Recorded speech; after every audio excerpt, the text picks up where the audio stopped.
All right. Well, we are back for the afternoon session championship rounds as Brownsburg 3-0 in the morning round will now try to take home the trophy. They've got two more teams to get through, and it'll start with the second place finisher in Pool B, Brownsburg the first place finisher in Pool A, the Plainfield Quakers. And time to bring back in our play-by-play man for the afternoon. Thanks, Rob. Hi, my name's David Houston. I was going to introduce you, but go ahead. Oh, okay. Mr. David Houston, go ahead. Yeah, Brownsburg's going to be wrestling Plainfield in the fourth round of this tournament. Plainfield is going to be starting their 152 wrestler, who is Dayton Clements, who's a junior this year, or a sophomore, excuse me, against our Brownsburg's freshman, CJ Damler, who's 3-0 today, actually. And has represented Brownsburg well. No word on how Dayton Clements has done this today. Overall, Plainfield has had some success and is likely to be a good match. All right, so we're just about ready to go. Again, Brownsburg needs to win both of these matches. They will wrestle. If they win, the winner of Southmont and Fishers. So they could, though I don't think likely, be wrestling Southmont for a second time. Would likely have to get through the vaunted Fishers Tigers wrestling squad. Mr. Houston, take it away. All right. The center of your screen, you have CJ Damler, who's wrestling for Brownsburg at 152 pounds. Looks like he's... And the match begin.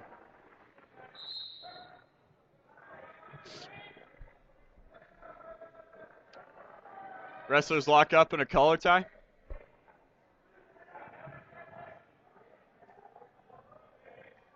No man has control yet. Damler's got the leg. And they go out of bounds. Clements goes back to the center.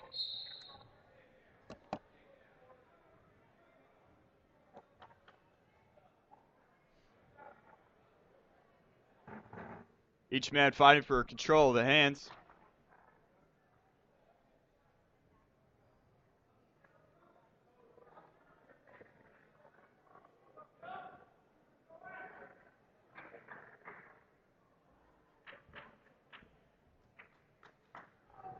Damler takes a quick shot. Looks it in. Switches to a double. Doesn't have control yet. Looks like he's trying to get to this side.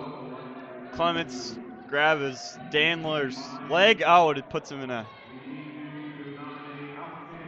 Oh, Bulldogs could be in trouble right off the bat here. And they go off out of bounds. The ref brings it back to the center.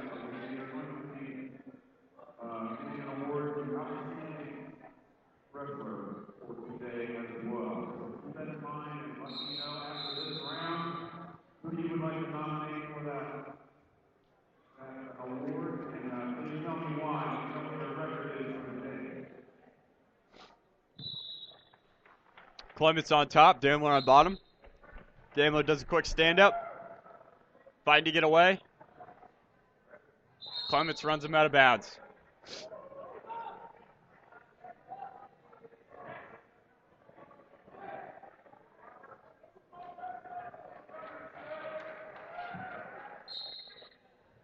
Damler again goes to the stand-up. Clements fights him back down to the ground.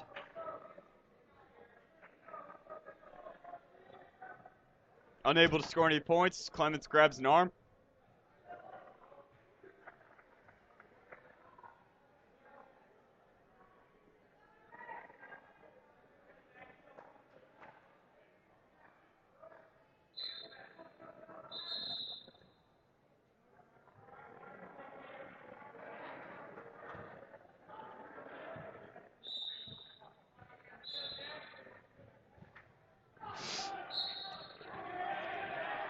Damler again goes to the stand-up, trying to break away. Looks like this time, nope. Clements brings it back down to the mat.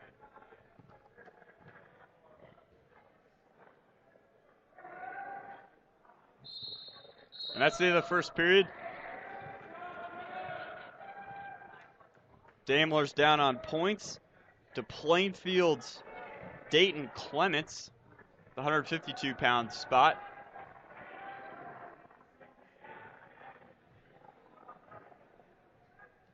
CJ starting on top.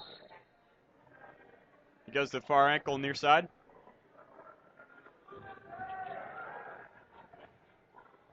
Breaks down Clement.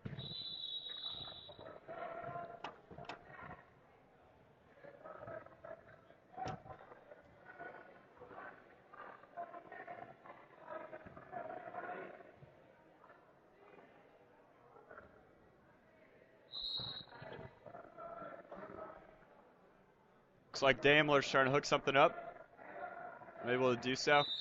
Keeps Clements down.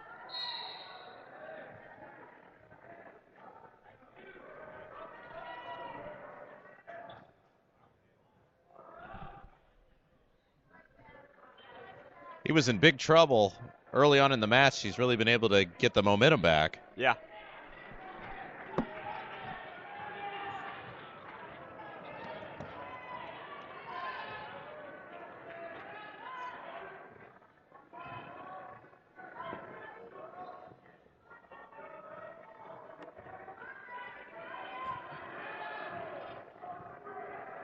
Yeah, this is likely to be a close match. Daimler's fighting to keep control. Clements unable to get a stand up.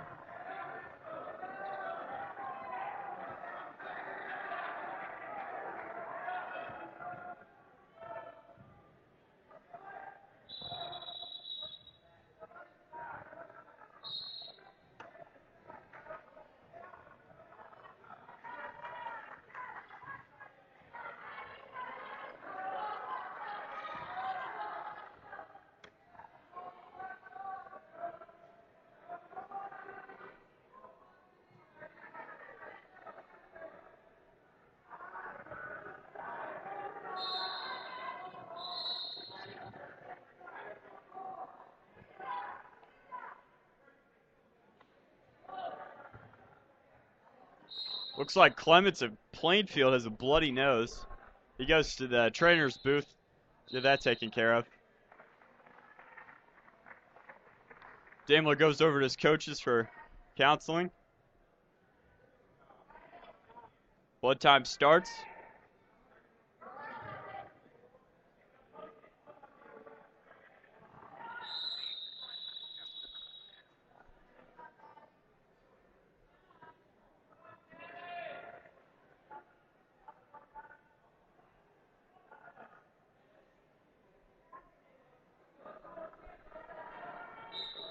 I can't see the score from where I'm, from my vantage point, but it's but Daimler's keeping it close with Clements and Plainfield. This match is likely to come down to the wire. Clements of Plainfield comes back to the center after getting his nosebleed checked out. Looks like they stem the flow of blood. Wrestlers start neutral. The match begins. Daimler takes a shot, can't, quickly retreats, comes back in.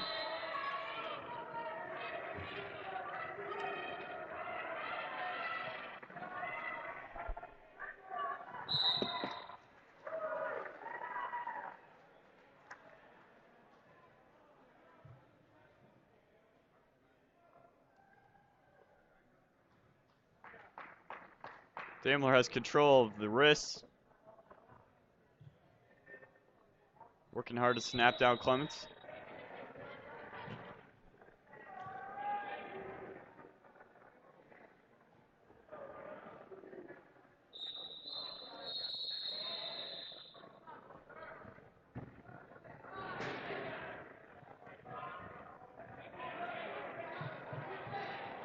Ref blows the whistle. Wrestlers start neutral.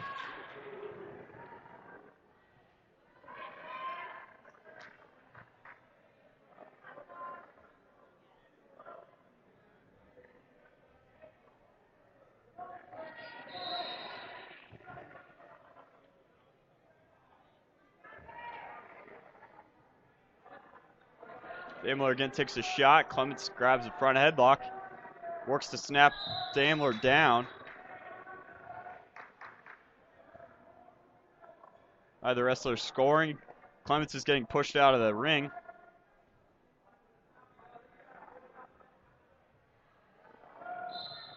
And Daimler gets on top. It's 2 points taken out for Daimler.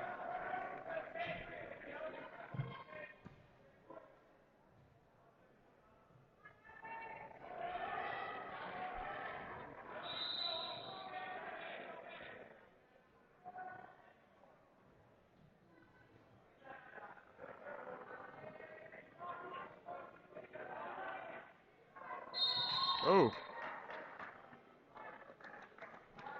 They're a hectic scramble. Doesn't look like other wrestler got any points for that. And Clements of Plainfield pulls through on points, putting Plainfield up 3-0. That's the first time the Brownsburg has lost the opening match of the of their competition. So for the first time, Bulldogs find themselves trailing after the first contest. Yeah, I think Plainfield has. It's going to be a worthy match. Very close. Much closer than the first three.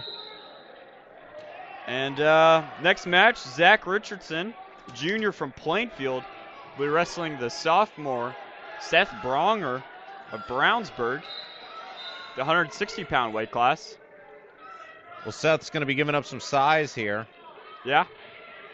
Not so much weight, but it looks like reach. Bronger gets the single, pulls it up, gets the takedown. He's able to keep his opponent down. Richardson keeps going for the stand-up, unable to do it. You're on the risk on that stand-up of turning around and finding your shoulders pinned to the mat. Yeah.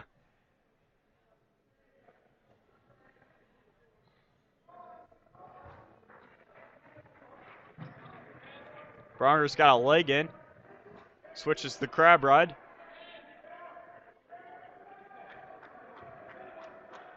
Let's go with the far leg. Loosely riding from the hip.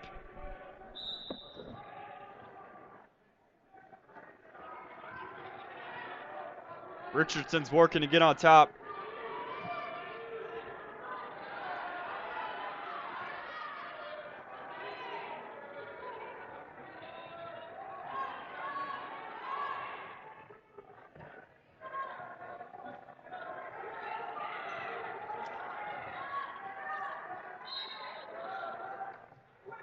Bronger's able to stay on top.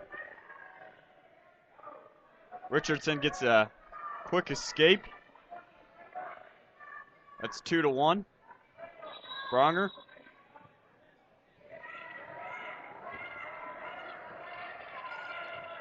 Richardson takes a wild shot. Bronger snaps him down. There's a re-shot, pulls up the leg. It's a quick takedown. Scramble. Bronger manages to stay on top.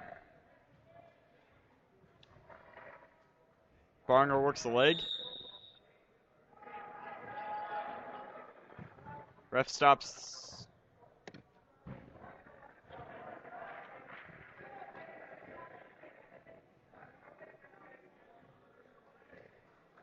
Looks like Bronger's going down. Beginning of the first period. The second period, excuse me. Richardson on top.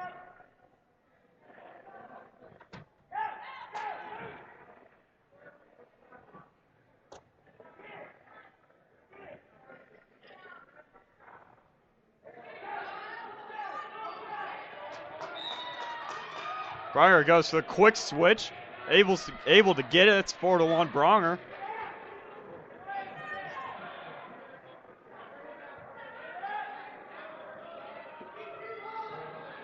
Richardson's able to get the escape. Takes a quick, wild shot. Drives it in. Now the wrestler's able to come away with any points.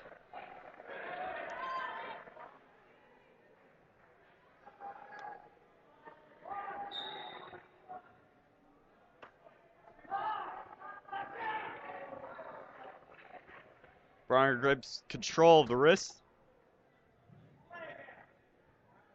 Richardson fakes a shot. Bronger shoots. Gets it. Scrambles. Looks like he's going for the quarter. Ref stops the match. Legal head. Head block. Looks like that headlock hurt Richardson. A Plainfield. Ref calls neutral.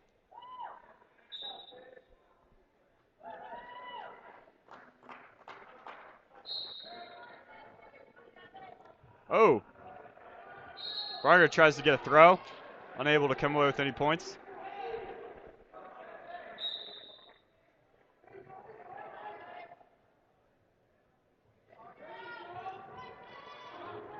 Richardson dives in. Bronger sprawls. Bronger gets behind. That's 2 points. Oh, great move. I thought he was going to roll him right up onto the mat that time. Yeah. I think he almost did. Crossface.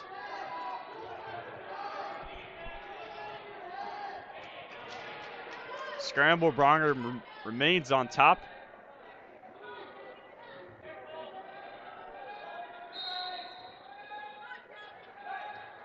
Bronger goes to near ankle. Richardson tries to stand up. Bronger lets him up. Pushes them out of bounds. Is he the one you said that really likes to wrestle from neutral? No, I think you're thinking of our 126-pounder, okay. Austin Arnold. Right.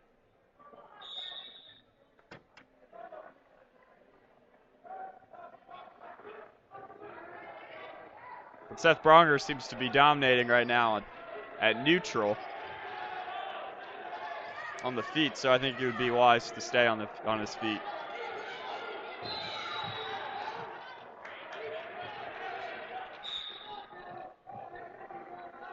Bronger's able to break Richardson down.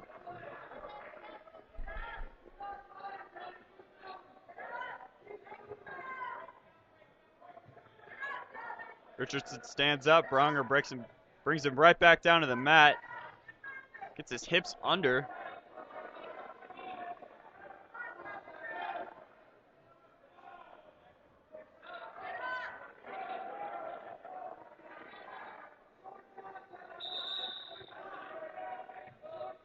Seth grabs an ankle. Grabs Richardson.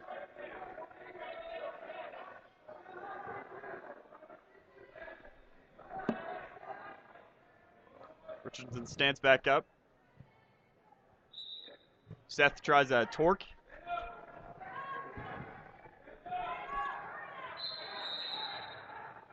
Drives his head in the shoulder.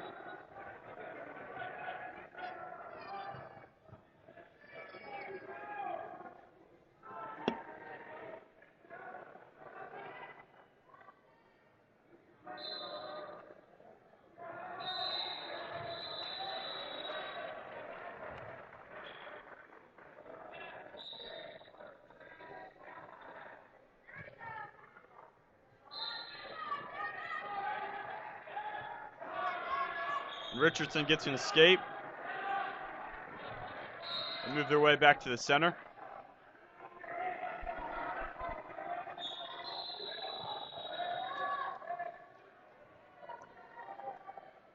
Bronger gets control of the wrist.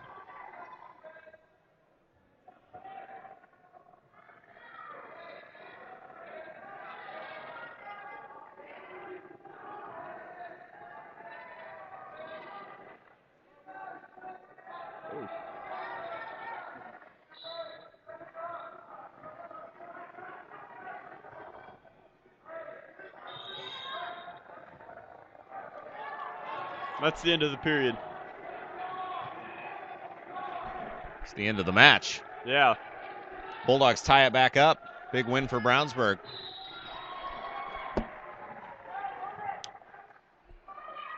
And we'll move to the 170-pound weight class. Dean Weaver will be representing Plainfield. And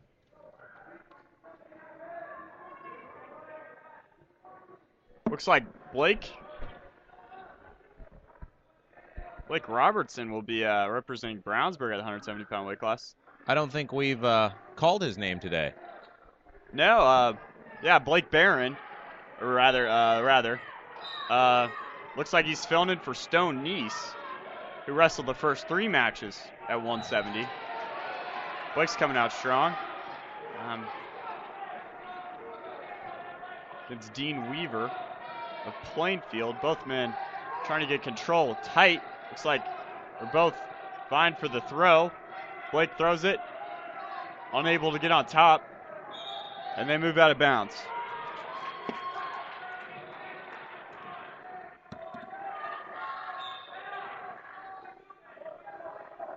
Blake Barron actually placed 4th this past year in Greco State. Wow. So we should be looking for throws and Oh my. Uh-oh. Dean Weaver comes on top of that. A scramble. Looks like he's collecting near fall. Looks like he's getting his balance back, though. Yeah. Oh, maybe. Yeah, there he goes.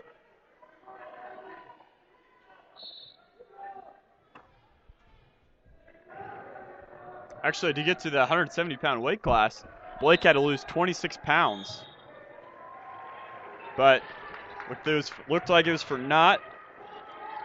Dean Weaver's able to get the pin. Brownsburg trails 3-6. Connor Ludwig's going to be wrestling next at the 182-pound weight class.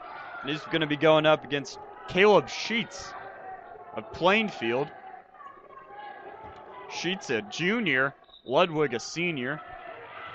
Ludwig has pinned his first 3 competitors in the first period, if I'm not mistaken. So might want to be watching for some quick action right here. He also has got that wrestler of the. Oh yeah, he's going in for the bear award. hug. Ludwig can't get it. He's still on the shoulder. Goes for a fireman's. Can't get it. They go out of bounds. Ref brings them back to the center. Well, Brownsburg's down 9-3. Yeah. A pin here by Ludwig would really turn the match around.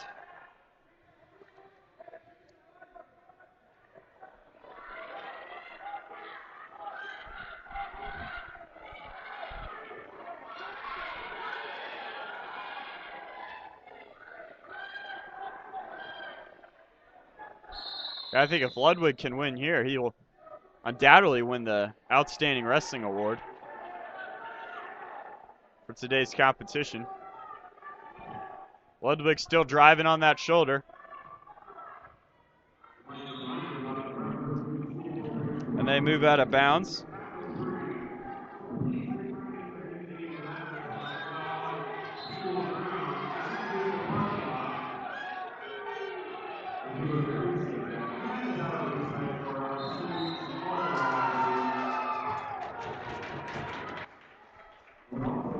I saw Ludwig sleeping in the bleachers not too long ago. Sleeping, believe it or not. Now, was he actually asleep, or was he? He was actually asleep. So hopefully he's rested up, ready for this match against Caleb Sheets of Plainfield.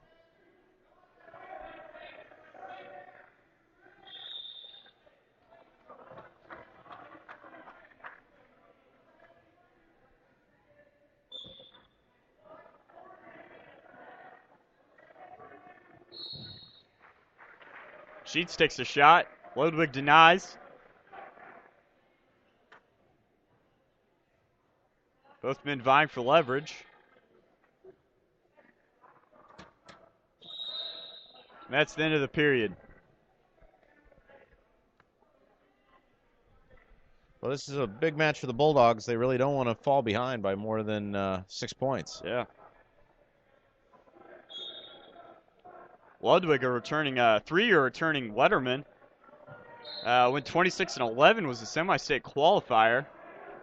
Was expected to do well this season, and the Bulldogs are really relying on him to get a win here.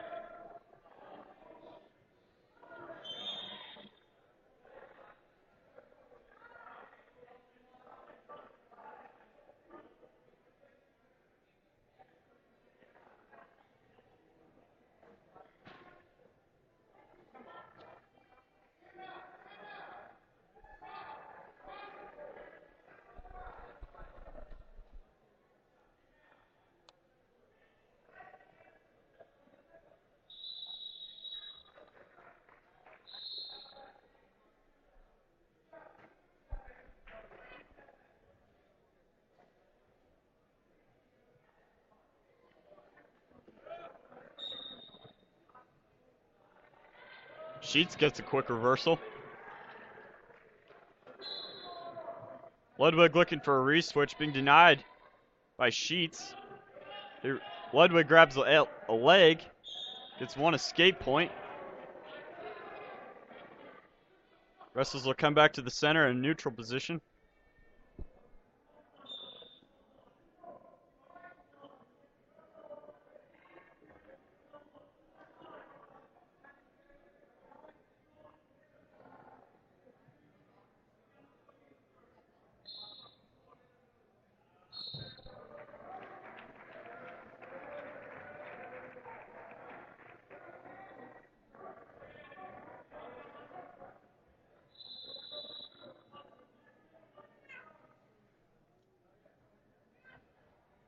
Sheets driving into Ludwig. Off the mat, he gets taken down. Still in neutral position. Neither man gets a takedown.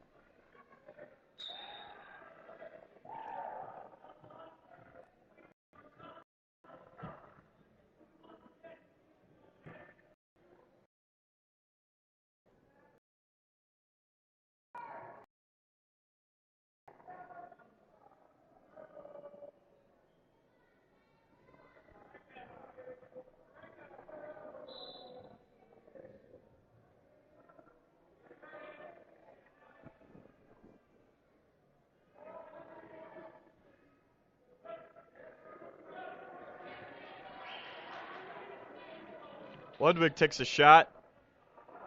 Sheets sprawls. Ludwig looks for the throw. He's got the bear hug in. He brings it back down. Ludwig lifts him back up. Neither man gets the takedown.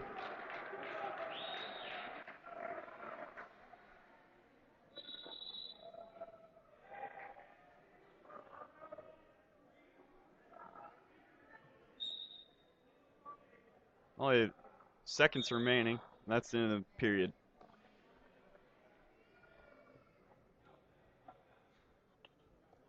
As we move into the third period, Connor Ludwig at 182 pounds for Brownsburg will start on bottom against Plainfield Junior Caleb Sheets. Ludwig does a sit out. Stands up. Sheets has his leg. Lifts it high. Ooh. Back trips. Ouch.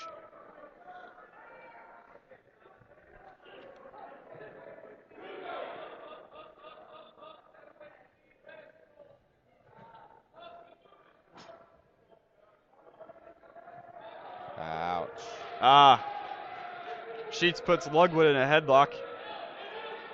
Ludwig seems to be getting behind. He might be able to get a reversal here. Ludwig gets the escape.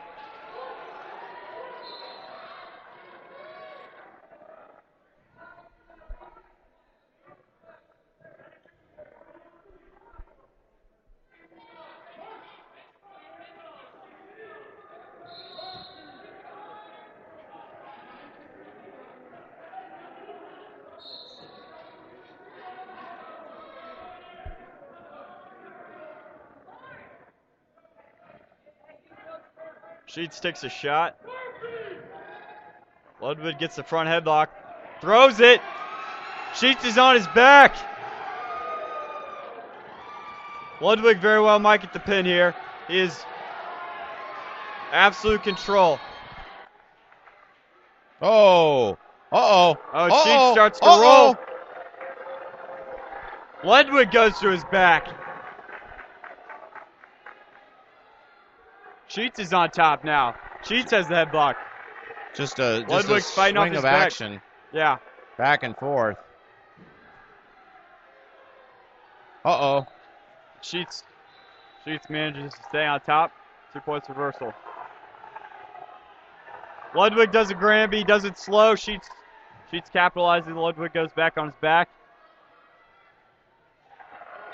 Evades the pin. That's the end of the period.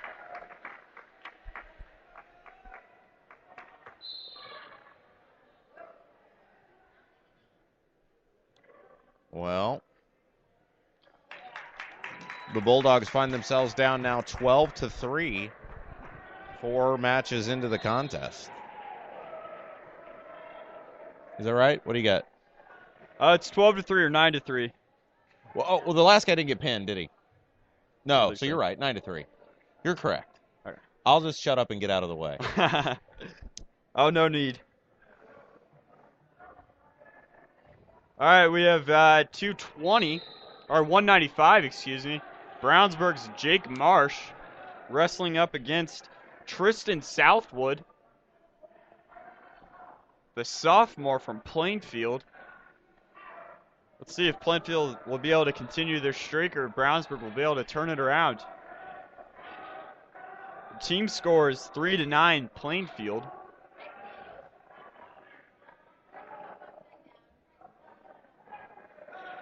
Marsh is battling for control.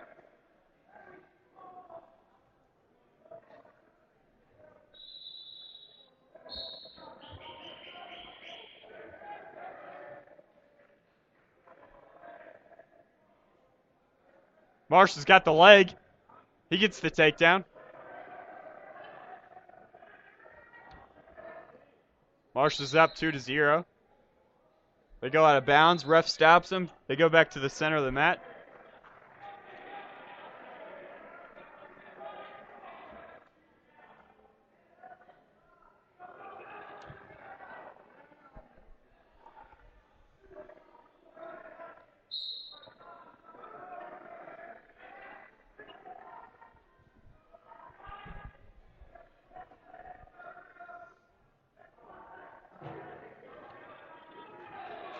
Marsh stays on top after a quick scramble. He's breaking Southwood down.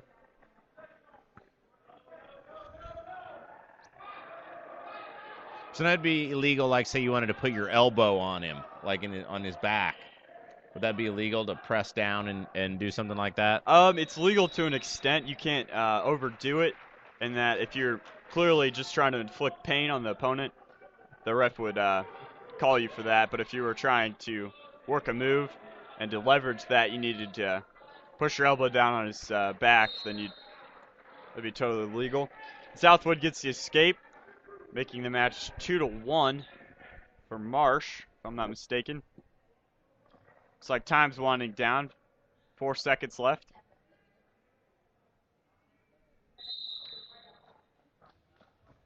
And as we move into the second period, Marsh will be up 2-1.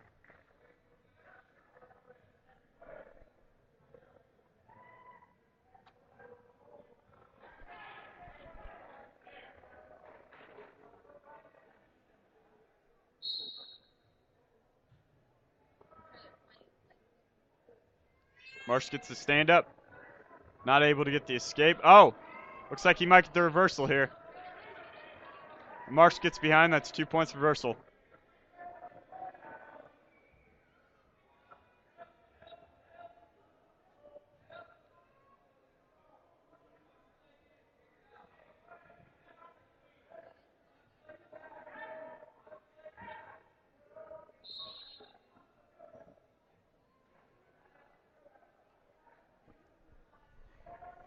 Match has really slowed down. Yeah. Especially after that somewhat quick start with the takedown and the escape. Oh, absolutely. If you start a match like that, it's understandable that both wrestlers would be fatigued by the end of the second period.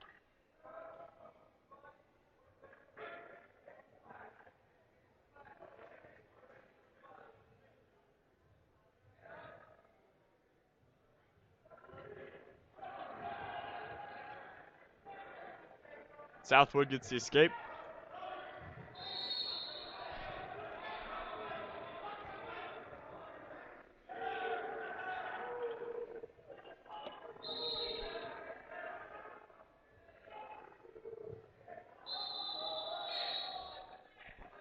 Southwood takes a diving shot. Marsh sprawls. Both men vying for control. And Marsh gets behind. That's 2 points. 6-2 is the score.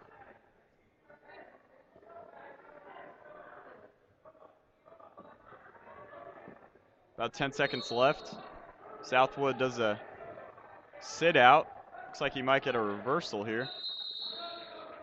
Just got the escape. making the score 6-3. 2 seconds left in the second period.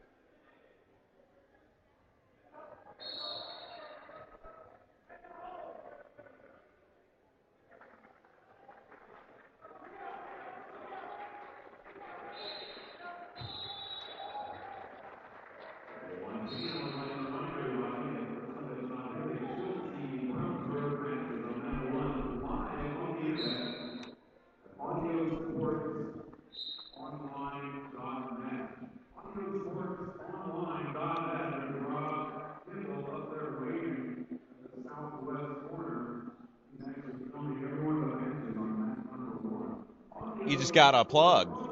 Yeah. So don't screw up.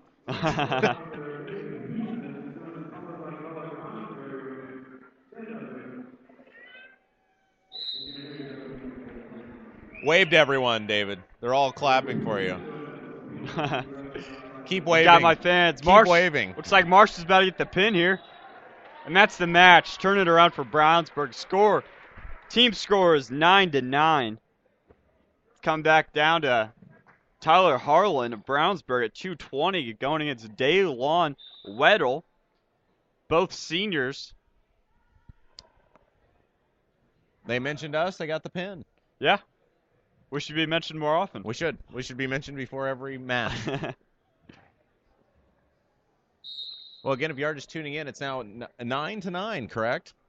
Yep. This is our semifinal match. Brownsburg 3-0 on the day. But locked in a very tight match with the Quakers. Four contests into this match. Rob Kendall is my name. Our play-by-play announcer for the afternoon is David Houston. David, back to you. Wrestling at 220, Daylon Weddle comes out strong.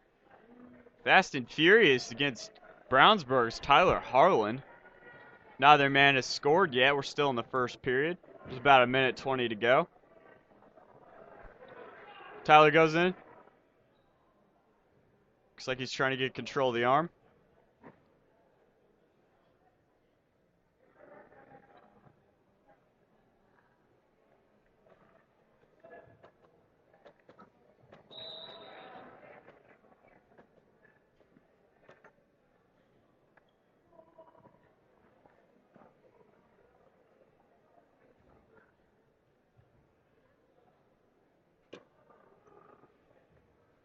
Weddle takes a shot. Harlan defends. Neither man has a clear advantage on their feet.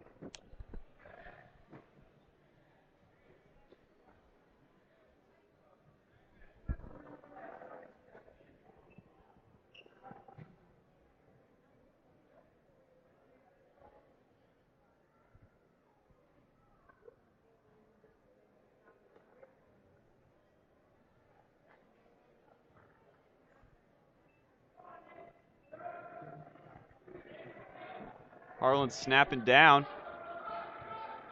He's got a double-armed headlock.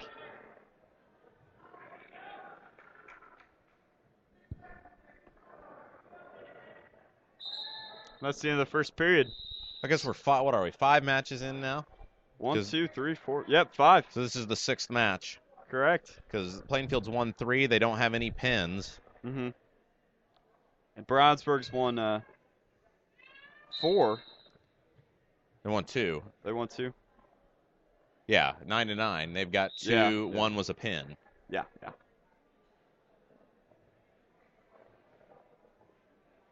Well, I'm just awful at arithmetic, so you're going to have to bear with me on this That's one. why I'm here. Keeping me honest. At least I could contribute something to the broadcast. Now, this would seem to be a big match. Yeah,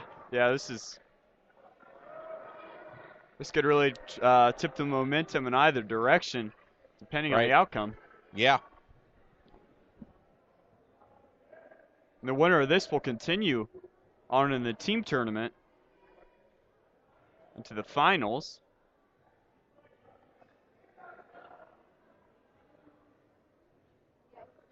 Weddle is now letting go of Harlan's arm. Which one would assume that would be Fisher's. Yeah.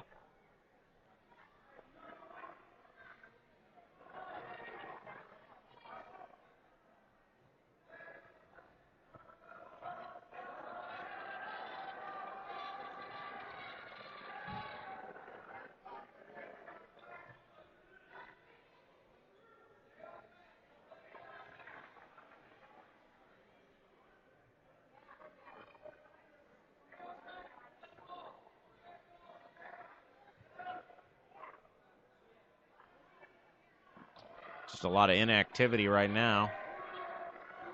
Both sides trying to get position. And the referee standing smack in the middle of our way. Well, Weddle stands up. Tyler Harlan's not giving him anything. Harlan brings him back down the mat. That's the end of the period.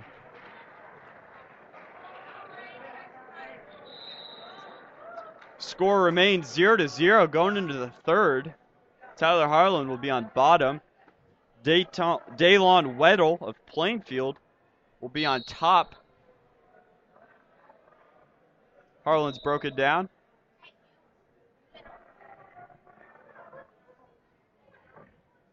Weddle struggles to keep Harlan down. Harlan breaks away. The first point of the match is scored. Harlan leads 1-0.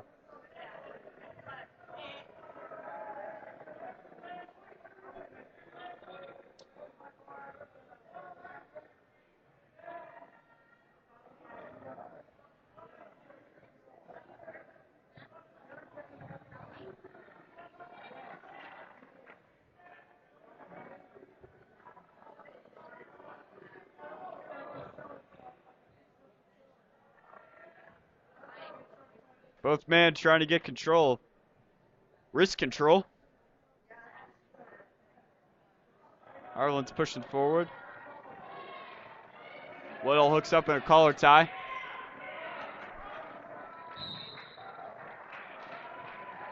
Weddle takes a shot. Harlan tries to defend. Weddle keeps the leg. Weddle circles around. Harlan attempts a wizard. Can't get it. Weddle takes control. That's 2 points. Weddle. Weddle's up 2-1.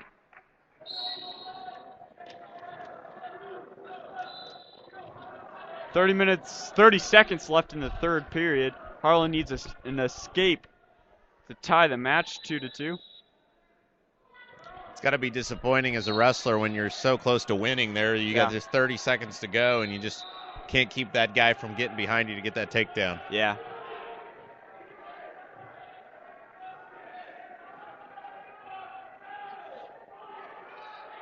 Harlan stands up. He's got the escape. 15 seconds left. Let's see if either man can get a takedown to decisively end the match, or if we'll move into the fourth period and overtime. Weddle takes a shot. He can't follow through. There's 5 seconds left. Let's see if either man tries to get a shot to get the takedown.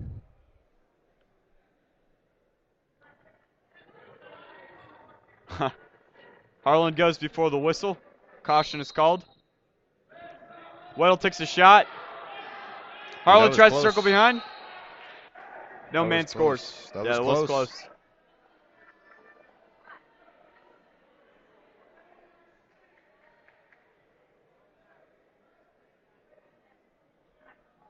All right, so first takedown wins, right? Yeah, it looks like the ref awarded 1 point to Harlan. I'm not sure what for.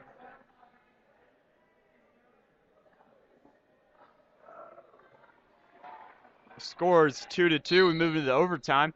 First man to score wins.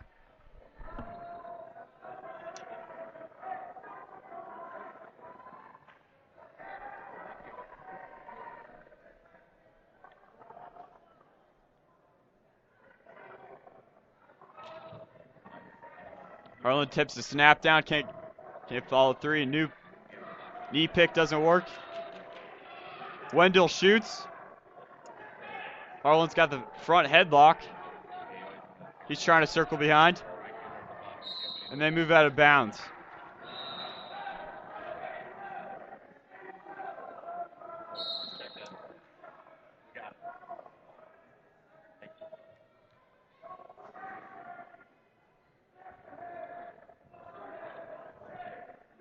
.15 seconds left in the period. This is an overtime match between Tristan Southwood, and Tyler Harlan at 195 pounds.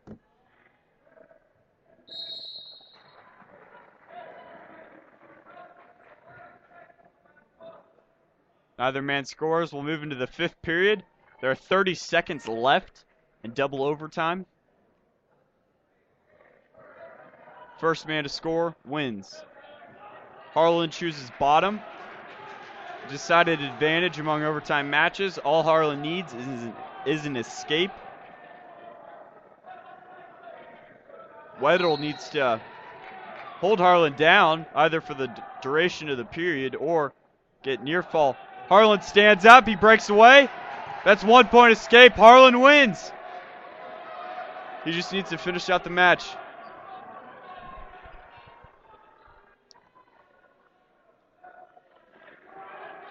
I think Brownsburg telling their man they got to go. 5 seconds left.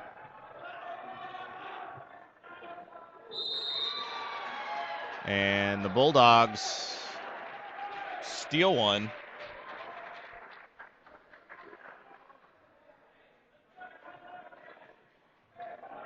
No, not over. Well, I guess in double overtime, there's 2 30-second periods. The first man starts on bottom. The second man will start on bottom the second time. Harlan keeps him down. So Weddle's unable to move. So the Bulldogs are up by 1. That's correct. All that Tyler Harlan needs to do is prevent Daylon Weddle from scoring. And the match will be his. 7 seconds left. Weddle can't stand up. And Harlan wins in double overtime. What a huge win for the Bulldogs. Oh, absolutely. So close. Whole team is on their feet, excited. They're ready to go. That's going to excite everyone for their next match. Probably bring down the morale of the Plainfield squad. Brownsburg leads 12-9.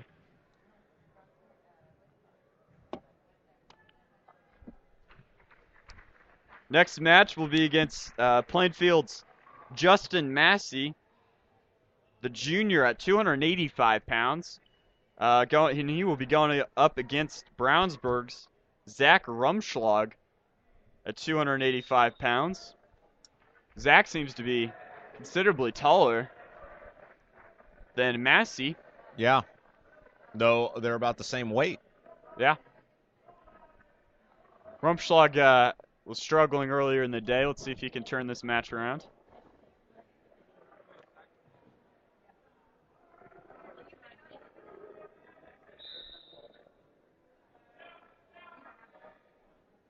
Both men vying for control. Massey is the bear hug.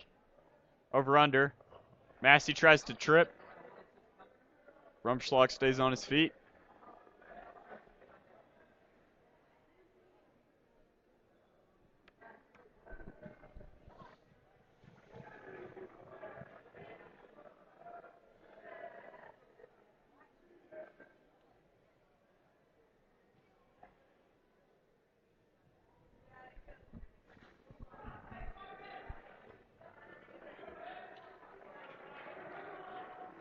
Rumschlag throws. Oh, he's not able to hold on to it. Both men are still in neutral. Two really big dudes out there right now. Oh, absolutely, yeah.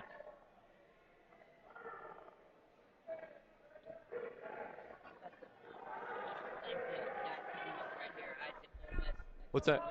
Okay. Thank you.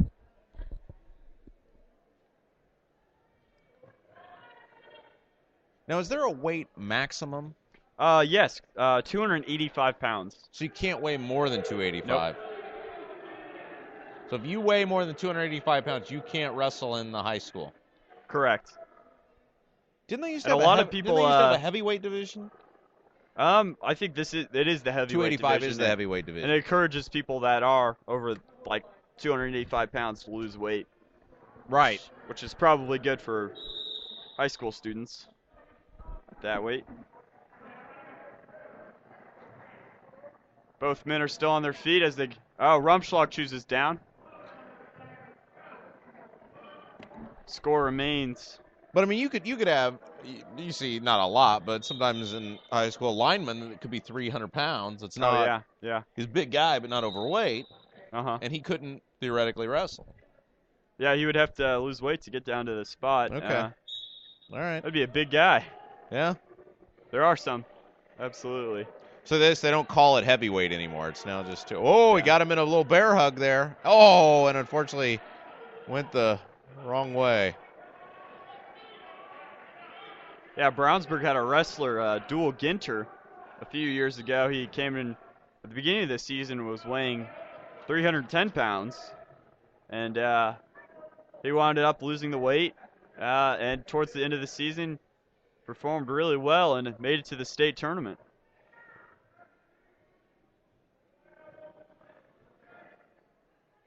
Now I heard they're getting rid of the team championship this year. Oh, they are? Is there any truth to that? That's just what I heard. I haven't heard anything on that matter, so or maybe it's next year, or I don't know. Either might be the case. I'm just not informed. Rumschlag's got a standing headlock. Looks like he might try to throw. Gets behind. Neither man can get anything. Bulldogs up by 3 now, 12-9. We are halfway through. This is the 7th match. Yep. So it's going to be a razor-thin margin, and I assume old Weaver's going to have to get out there and wrestle. Plainfield probably has a guy under 106 pounds. They have their Isaac Gomez, who a parent just came up to me and said he was Isaac Gomez was in the running for Outstanding Wrestler of the Day. Ooh, he had him up. And I'm sure that parent was not biased. Absolutely not, as most parents are. They're completely objective. Now, one of these two dudes needs to make a move. Yeah. It's scores tied 1-1. As we move into the third period. And right after this, we'll have the 106-pounders wrestling. Yeah, you go from 285 to 106. It's almost comical, the difference of it is. Body size. It's amazing.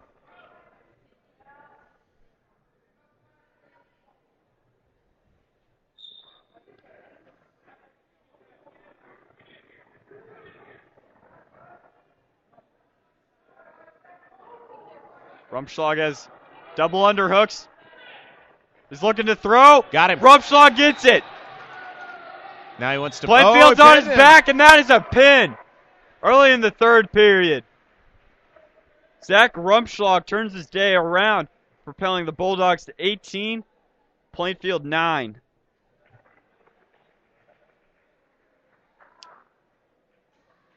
What a great match. Yeah, that really was. That was a match that could have gone either way. Yeah. Almost slow until that last 10 seconds. Well, and you're obviously far more of an expert than I am, but I think we talked about this earlier, that these big guys, it's usually slow. Yeah. But they will have those bursts of speeds occasionally. All right, here we go. Isaac Gomez, also a freshman. No, they're going to give Weaver the forfeit win, so Isaac Gomez apparently only wrestling the next weight class. I think this might be Isaac Gomez, and he might not have made weight today. And he will be wrestling Brownsburg's Zach Gentry, who has had some success earlier in the day. So the Bulldogs, let's see, 21-9 now. Is that correct with the Weaver forfeit? 18-9, I think, that by my count. That's not the official tally. But I thought. Oh, yeah, you're right. 24-9. I didn't count. No, Weavers. no, 20. I had 8-21 because. Oh, yeah, he won by pin, didn't he? Yeah. So it'd be 24-9.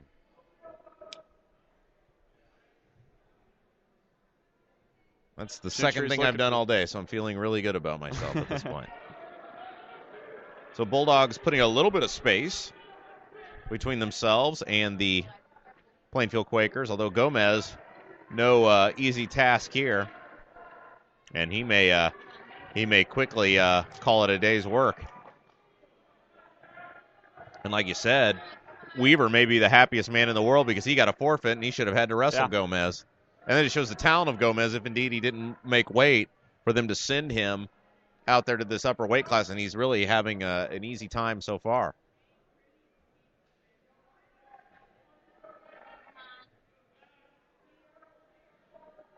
Now, I outweigh Gomez by roughly 50 pounds. You do? Do you think I could have a chance against him, or do you think he could just totally take me to the woodshed? That's a hard call. I think he'd be a lot faster than you. Well, yeah, that's what I'm saying, and it's you okay. You might be stronger. Well, but I think I've definitely got some size on him. Yeah. But he's going to be a lot faster than me. Yeah. So in wrestling, I mean, 50 pounds is no small amount of size. Yeah. What's more valuable to have, the size or as Gomez completes the pin, the size or the speed? Well, in the weight class wrestling, it's probably the speed. That's what I would say, because there just isn't that big of a size difference. You would definitely win. 50 pounds is a considerable amount of weight. Yeah, but he's very fast. He is very fast. I haven't seen you wrestle. Well, I'm probably not very good. All right, we're moving into the 120-pound weight class. Keegan Sweeney for Plainfield will be wrestling Andrew Dischinger of Brownsburg. So it's now, what do we got, 24-15? That's correct. Yeah.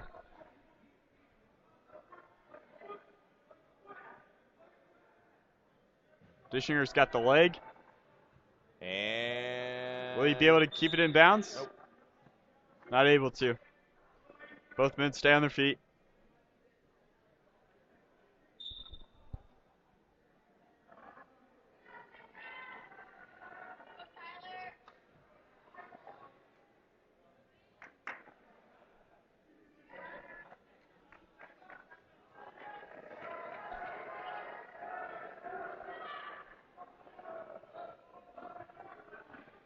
Dischinger is working behind.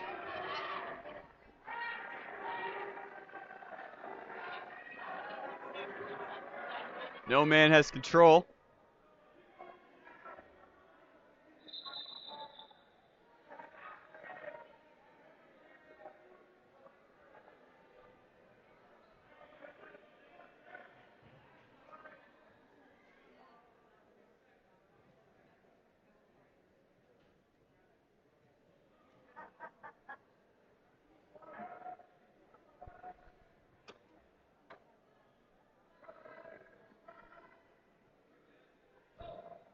It's really a match the Bulldogs want to win. Obviously, where I think that was was that the 9th or 10th match so far? Yeah, this is the 10th match. So obviously a Bulldog win, and that would just about wrap it up. Being up 9, that'd put them up 12. So Plainfield would have to pin the final 2 Bulldog opponents if indeed that is the way it's going to unfold. So if Brownsburg can just eke out a points victory here.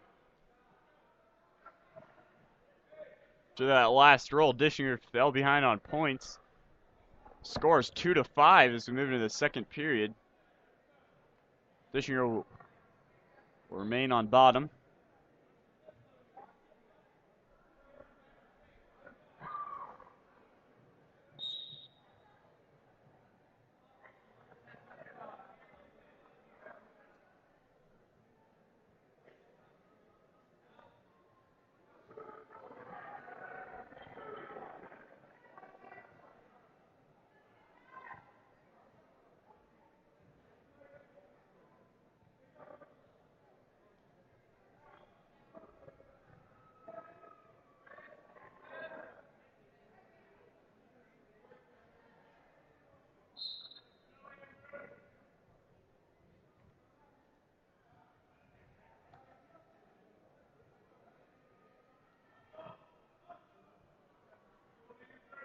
Dischinger works up to his feet. Tries to break away. Sweeney breaks it back down. Now, Rob, you mentioned that you wrestled 1 year in junior high. Yeah. What 2. weight class? 2 years, really? I was 125. 125. And then I was 135. Okay. I actually wrestled 130 my 8th grade year. I had at one 120 point. My freshman. 7th grade year. I had at one point the fastest pin in the history of junior high wrestling. I think that's been really? beat. I was like 9 seconds. 9 seconds? I had one move. Headlock to the hip toss. Nice. And that was I was valuable because I could be counted on to never be pinned. Uh-huh. That was my thing. I never got pinned. So if the rest of the team did good, I was either going to get you 6 or only lose you 3. There's no in between. No, I couldn't do any real moves other than headlock to the hip toss. So they'd send me out there, headlock, hip toss. If that didn't work, it was me figuring out a way not to give up 6. You know, those the throws are always very interesting to watch. Let's be looking for those. That's Austin Arnold on top of Corin McKee for Plainfield at 126 pounds. Arnold's got the leg. Oh, breaks him. Well, and you bring up a good point, though. It really is. I mean, it looks like these two guys are just out there trying to beat each other up, but there really is a science to amateur wrestling. Oh, absolutely. And a skill involved in it if you want to be good at it. Some of us just were fans of professional wrestling and envisioned us just doing the big moves. Right. The crowd pleasers. Yeah, you can't do the figure 4 in amateur wrestling. Nope. No tombstones or no ladders to jump off of. That's right. And, I remember the coach not being happy that I really couldn't do any other moves, but I was good enough to win my Hey, if you can get a pin, a pin's a pin. Well, here's the thing, you know, the way they used to do it was, and I don't know if they still do it this way to determine who's on the varsity or whatever, but the wrestle-offs. Oh yeah. And I was just better than the people in my weight class because I could always get them in the headlock, so it wouldn't have mattered. Like, you know how some guys, like, you wrestle off once at the beginning of the year, and then there's like, okay, you're the best. Like, they would make me wrestle off every week, trying to find a way for me to lose, and I could just, most of the time, keep beating the guy I was supposed to be wrestling against. So they really didn't have an option. And that's the great thing about wrestling. The best guy wrestles. It's not the coach's favorite or anything. Right, but the coach can control it because if he has a guy that he likes and he wins one wrestle, okay, you're on the team versus the guy like he knows doesn't deserve to be there. I had a devastating headlock and hip toss. Just nothing else. You can't do DDTs in amateur wrestling. You can't do clotheslines. DDTs. You know, like Jake the Snake was probably before your time. You know, but that was a pro wrestling move. Okay. Yeah, these guys are incredibly talented, and unless you actually really have a interest or appreciation for the sport, I don't think a lot of people realize just how much skill and science is involved in what they're trying to do out there. Oh yeah, absolutely. We've Austin Arnold wrestling 126 for Brownsburg, going against Corin McKee. Looks like Arnold's ankle no longer bothers him. It appears that it's healed for the most part. He may have been last match. He was hobbling around. Yeah, he may have been just letting on a little bit. You know, he's probably one of those wily wrestlers that goes, "Hey, if the guy's watching, maybe he'll think I'm not doing so good." Yeah. Because he strikes me as one of those really cagey sort of wrestlers who really knows how to think his way around a match, and not implying that he was certainly faking an injury, but you know, he really strikes me as one of those guys who you'll see that a lot of times in sports where the athlete will say, "Well, I'm gonna, you know, let it on a little bit so that if people are watching, well, I may be injured a little bit, maybe not that much," you know, and the wily guys will do that sometimes. Yeah. Because as you said, he certainly he's an appears expert. He's been around wrestling since he was 3 years old. Well, obviously very talented every year since then. Yeah, very talented and obviously moving fine now. So you wouldn't put anything past one of those guys who really, really knows their craft like Arnold does.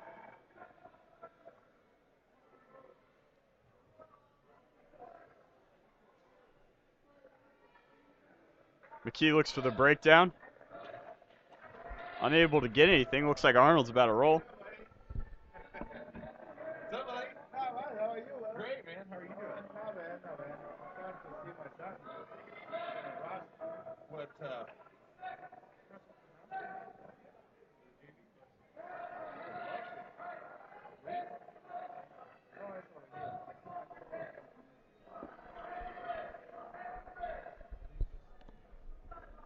Luis is dead?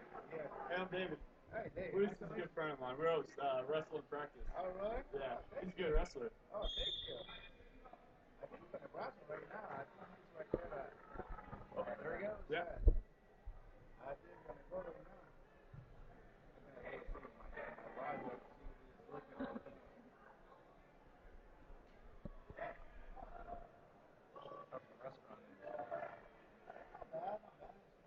Arnold's up. The score is tied 2-2 at the beginning of the period. As we wind down the period.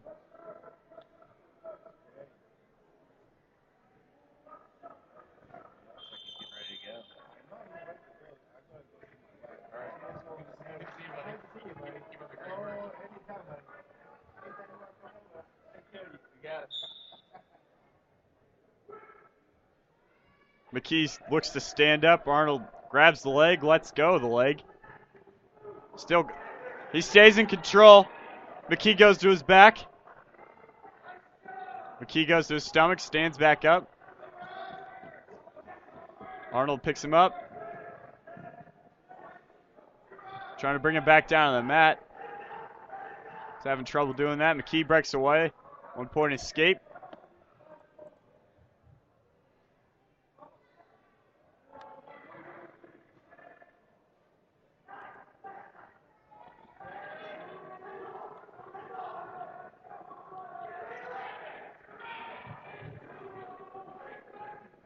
Both men are vying for the takedown. Arnold's moving behind. Grabs the leg.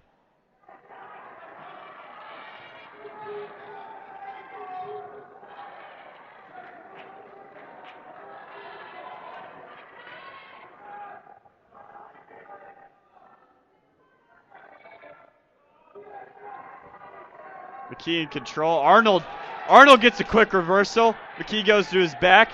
This might be the match. McKee fights hard to his stomach.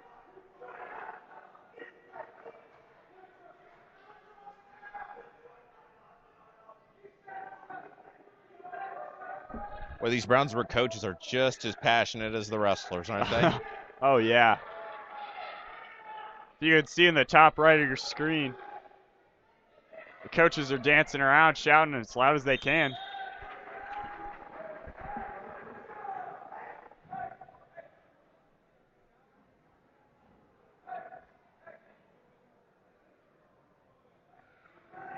And that's the end of the second period. Arnold's going down. It's interesting. Coach Jason doesn't seem like he ever says a whole lot, but those assistants are into it. That's just his coaching style. He can be pretty reserved, but if he needs to, he can really shout. McKee on top, still has control.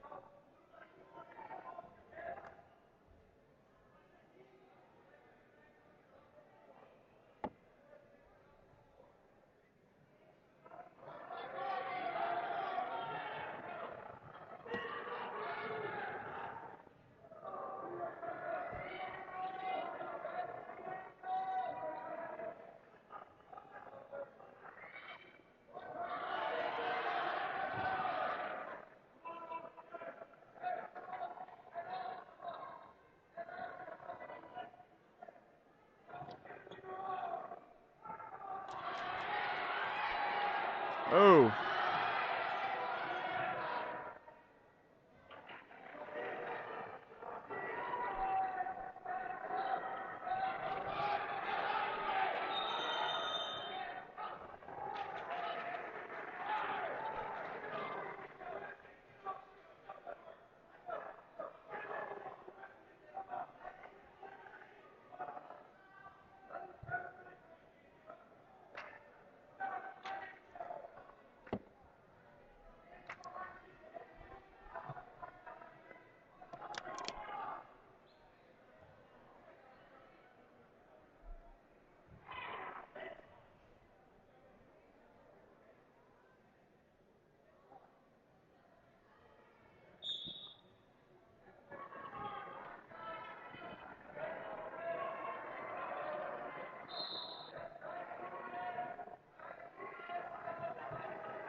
Well, you just got a feeling this is one that could be one wrong move away from going either way. Yeah. It's a close match.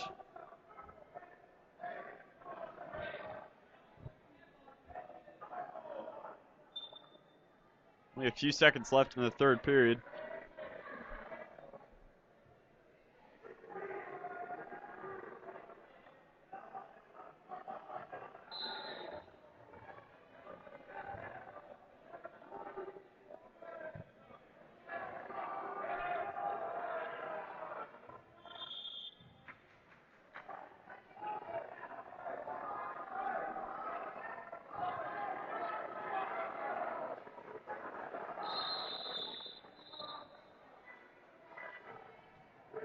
Oh.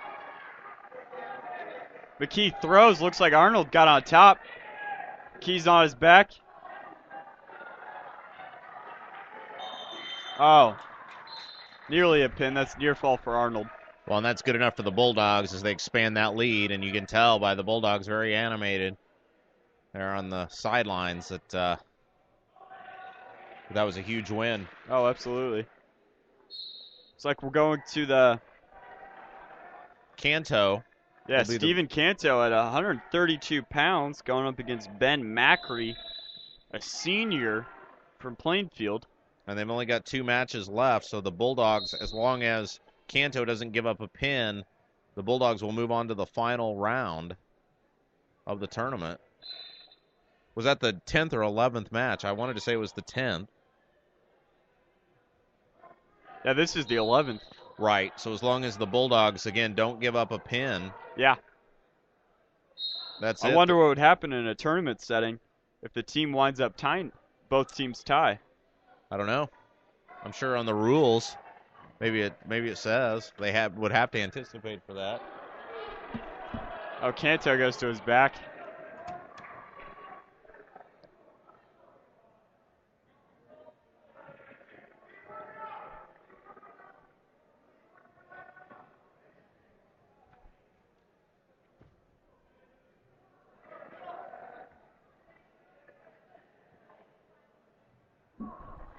Okay, in case of a tie, the most offensive team points wins.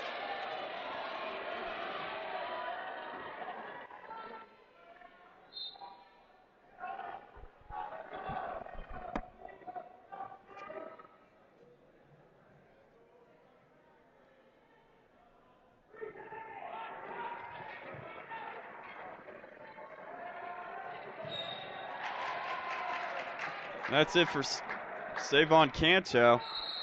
Ben Macri pins him the first period, putting Plainfield within 6 points of Brownsburg, 27-21.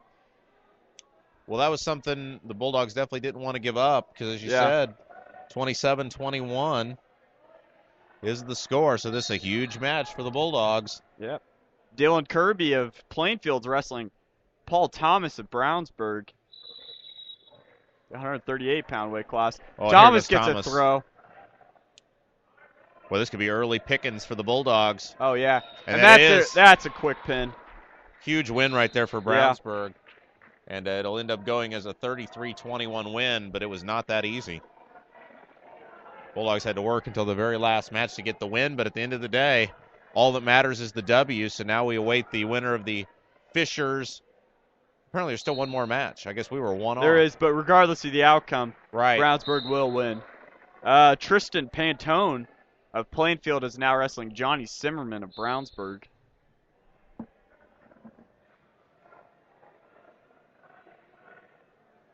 Both wrestlers are coming out strong.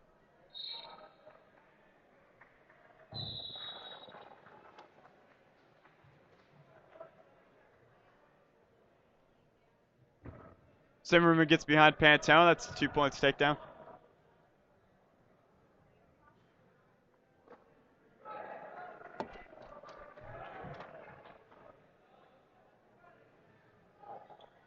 Simmerman's working the wing.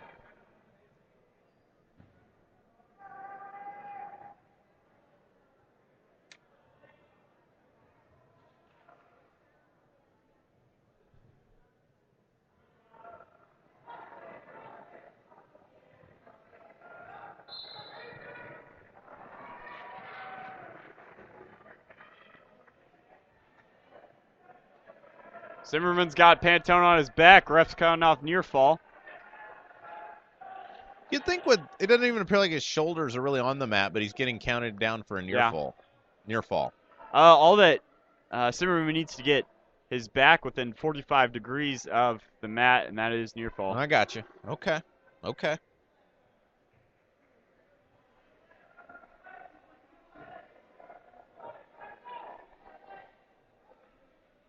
Well, next match will be either the Bulldogs against Fishers or the Bulldogs once again taking on Southmont. Oh, here we go. Oh. Is that a chicken wing? Double wing, yeah. Double wing. And Pantone breaks out of it. That's a painful move.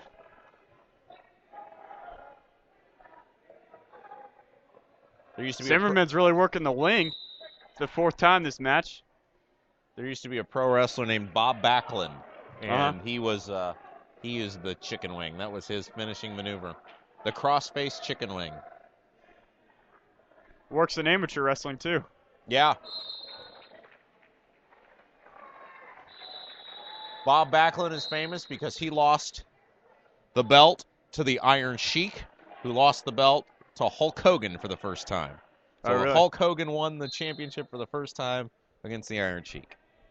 That's your pro wrestling. I didn't know that. Pro wrestling history trivia. Is Hulk Hogan still relevant to people your age?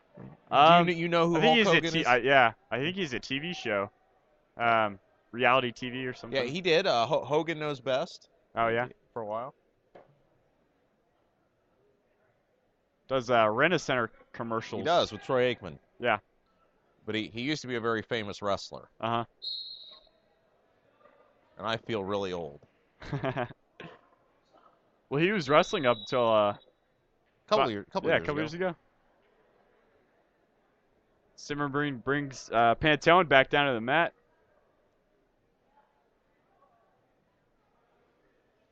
Zimmerman way ahead on points. We wind down the second period. Zimmerman works the chicken wing. I imagine Pantone's shoulders are killing him at this point.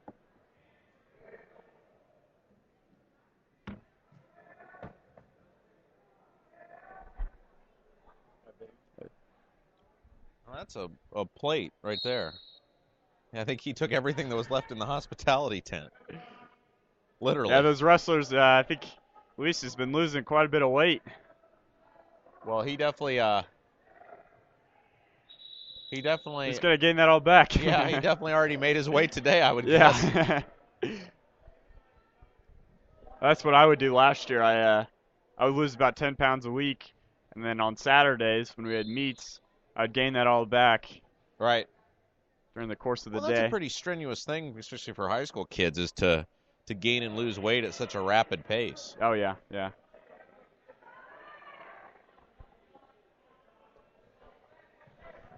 Zimmerman's pulling Pantone back, unable to get near fall.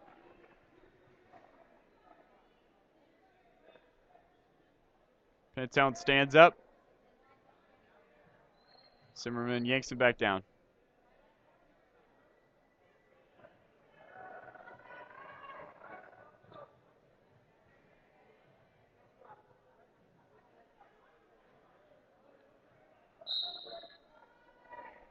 That's the end of the second.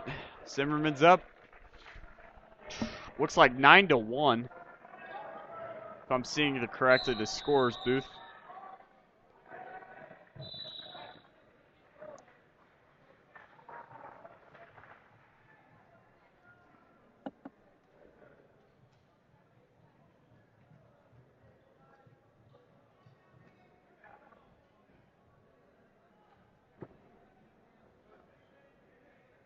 Zimmerman's unable to do anything with the leg.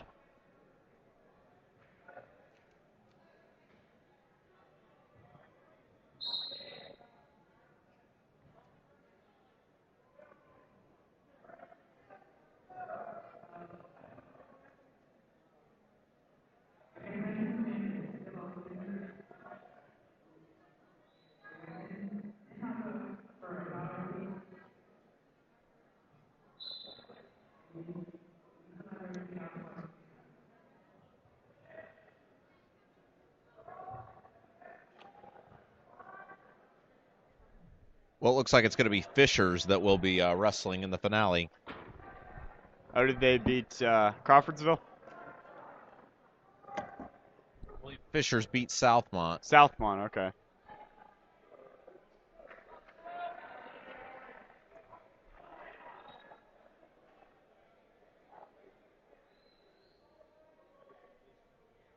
So we'll have a little bit of a pause in between matches.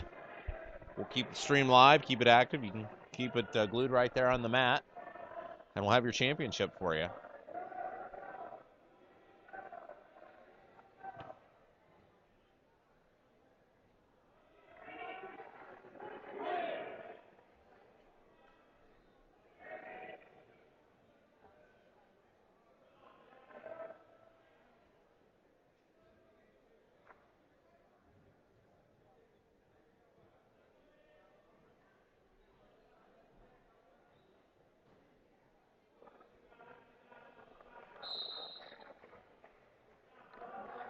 And that's the match.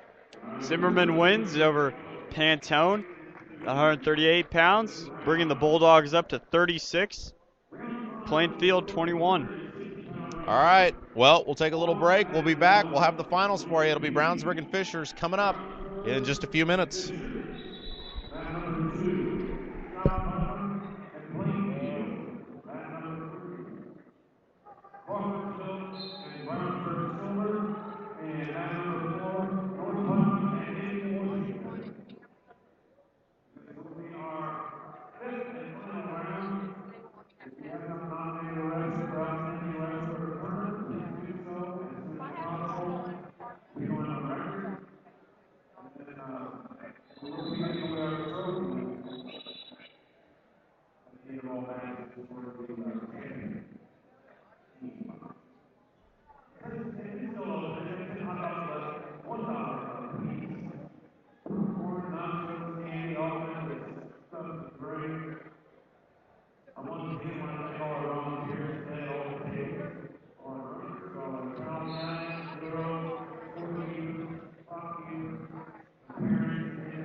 Okay, if you go to your computer and go to audiosportsonline.com, you will be able to see some wrestling here in a little bit.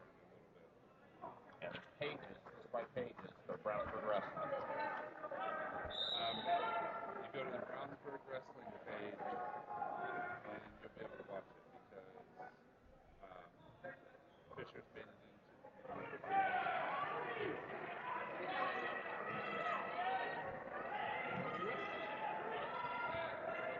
All right, you can stay here. All right, I'll be right back. Make sure nothing gets stolen. Yeah.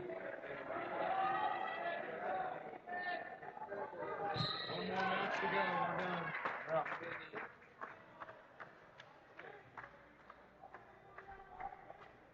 What about you, Doc? He's tired of hearing myself talk. Once you become a real broadcaster, that's our office.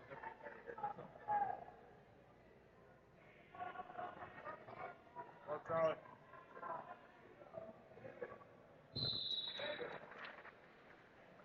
What's my name? David. How you doing, dude? My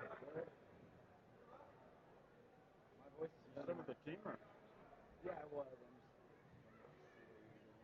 Once he comes back, I'm gonna go get some more food. If you want to go with me?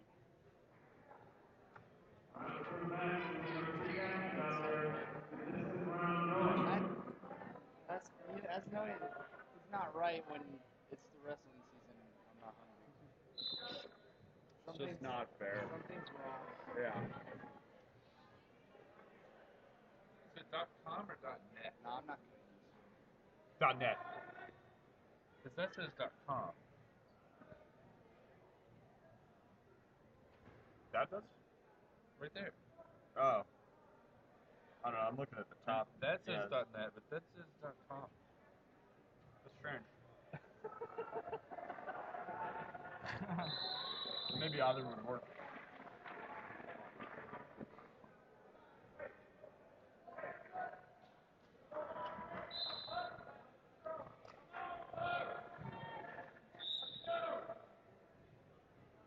Stabbed again.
saw getting that. I in thought there. they were getting ready to start. I don't know what they're waiting for. We're starting at 160 right now.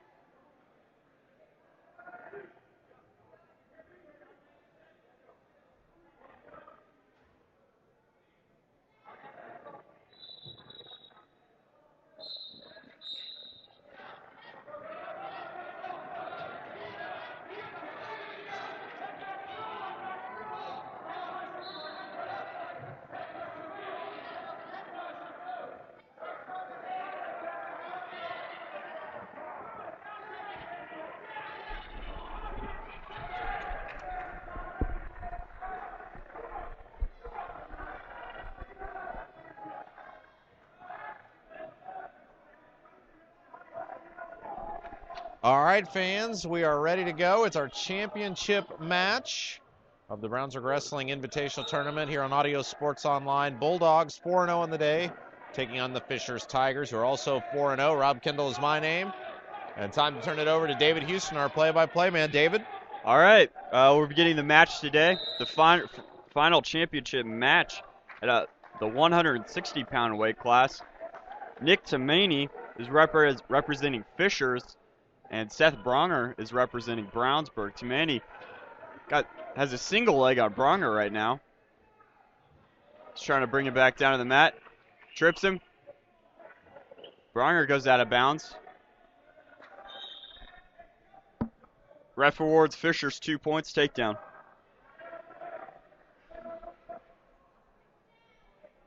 As we said, it's the end of a very long day. 4 matches for both teams already. Oh, yeah. Bulldogs with wins over Southmont, Northmont, Crawfordsville, and Plainfield. Yeah. And now taking on the Tigers here in the finals. The Tigers have had a long day, too, undoubtedly. Both wrestlers are going to be exhausted from the amount of wrestling they've done today. Bronger does a sit out. See if he can. Oh, Tamaney stays on top.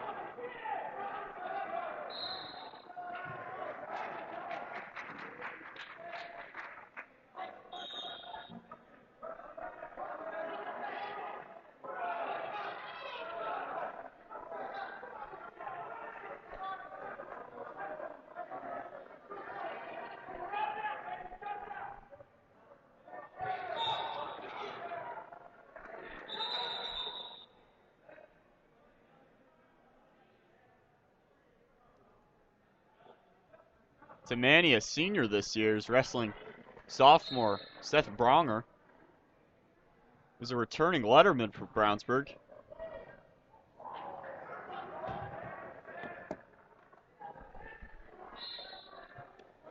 And again, important for the Bulldogs to get off to a fast start here, as they were a little bit behind the 8 ball against Plainfield, able to come back and win.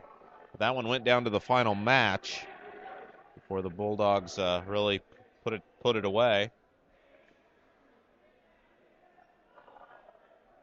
The ref stopped the match. It looks like Tamaney has a blood issue. Can't tell from where I'm standing, but again, Brownsburg Seth Bronger wrestling for 160 pounds against Nick Tamaney from Fishers. He's wrestling for the Tigers.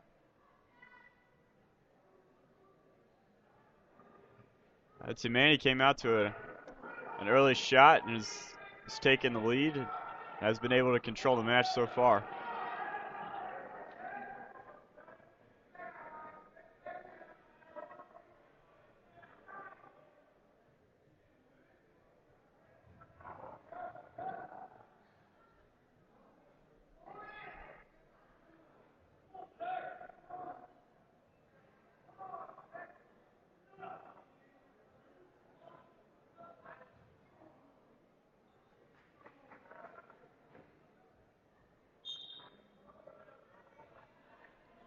The action begins again. Bronger takes a shot, gets the knee. They scramble, neither man's coming away with anything. Tamaney gets on top.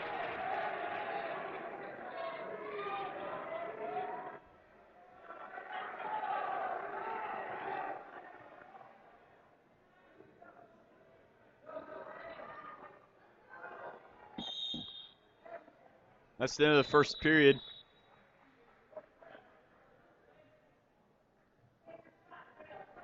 Bronger defers. Demani chooses bottom.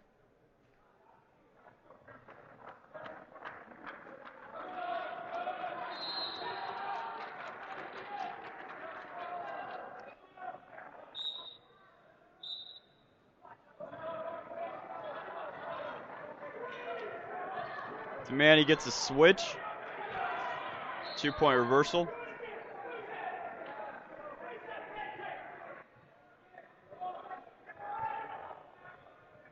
Demani lets Bronger up.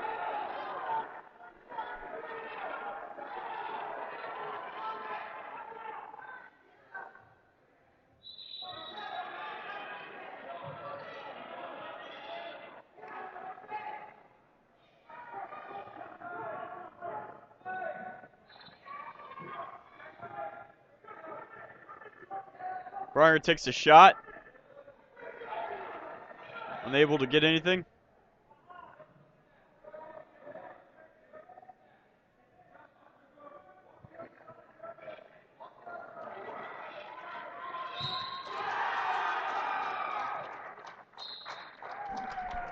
We should point out the crowd you're hearing is from the other mats. There are other matches going on. So occasionally you'll hear a very loud cheer one way or another, and nothing's going on your screen. And that would be why that is. There's actually 3 other matches going on today. And Bronger rolls out of it.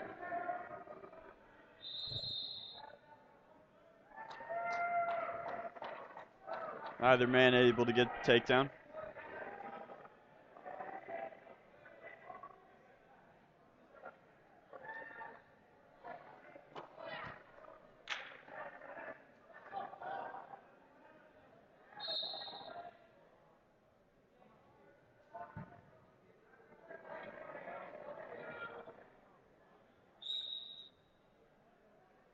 That's the end of the second period.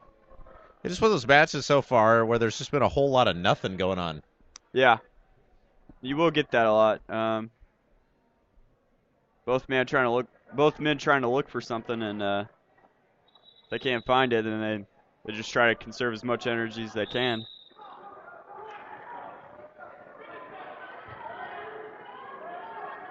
Especially when you get to the higher weight classes, you get more and more of that. Once we get back down to 106, they're 130. See a lot of action. Escape from Bronger.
Demani got a stalling warning just a moment ago.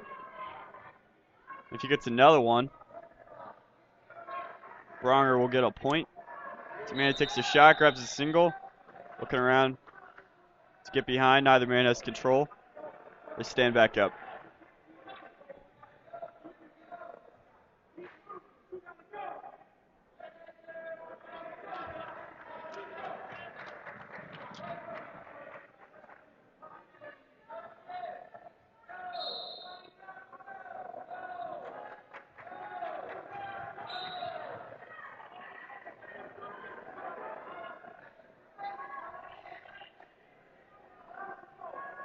It's about 20 seconds left in the period.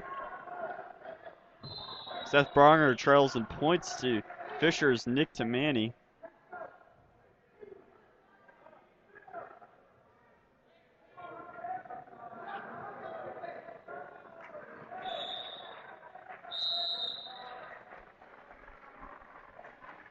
And the first match of the meet of the final round, the championship round, Fisher's is up 0-3. Stone Neese walks out to the center of the mat, wrestling at 170 pounds. He'll be going up against Matt Montz of Fisher's. Montz a senior, Neese a junior.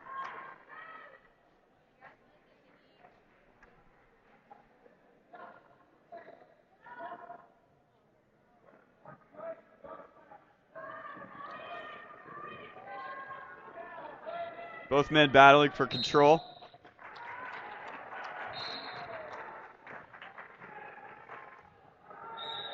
Neese is forward, pushing Montz all the way back out of bounds.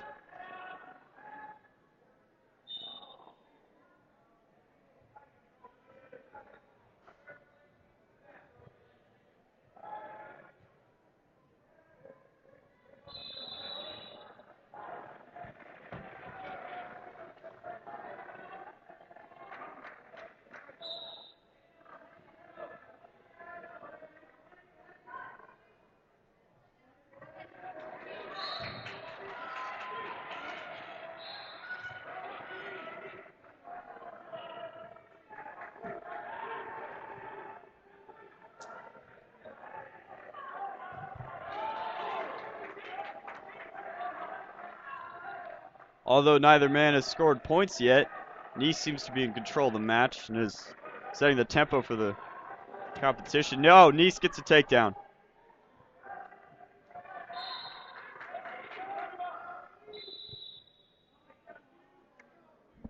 Well, that's always so big to score those first couple points. Really, Oh, yeah. Really confidence and get you out ahead on the scoreboard.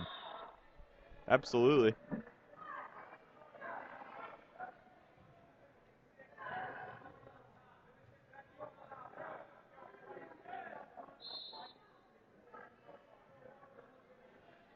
Neese's hair gets in the way again. He has to put it, scrunch it back up into the skull cap.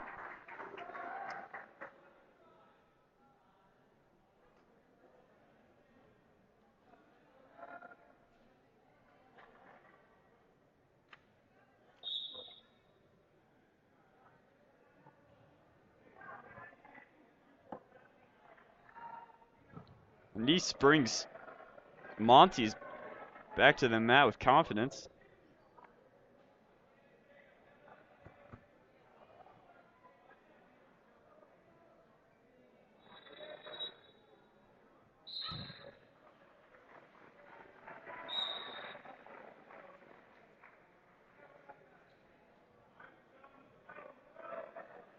The thing about slamming your opponent back down to the mat, while it does look cool, and it doesn't really, unless the opponent lands in an awkward position, it doesn't hurt much. But it does bring down their confidence a little bit, and they think twice before trying to stand up again. Yeah, the one thing is, obviously you're going for points at this point. So points at this point. So you want to do maneuvers that will try to get you points, and if you think slamming a guy to the mat's the best way to do it, then do it. Yeah. That's Stone Neese, championship Greco wrestler. The Greco wrestling throws and hip tosses are vital to the sport. Where in folk style, legs and shot takedowns are You'd think wrestling, even more prevalent. All those types of wrestling would get confusing. You would think, confuse yeah. them, mix them together. Yeah. I think he's been doing it for so long. He's experienced in all aspects, so he's able to keep it straight, I think. Or maybe he is confused, and maybe that's why he's doing the slams.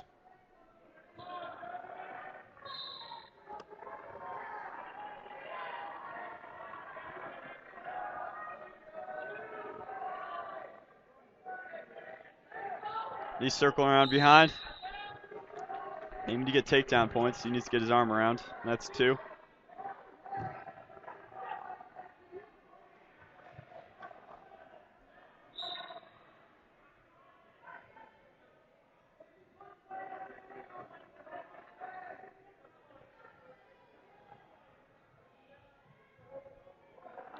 Montes tries to switch. Is able to get the reversal.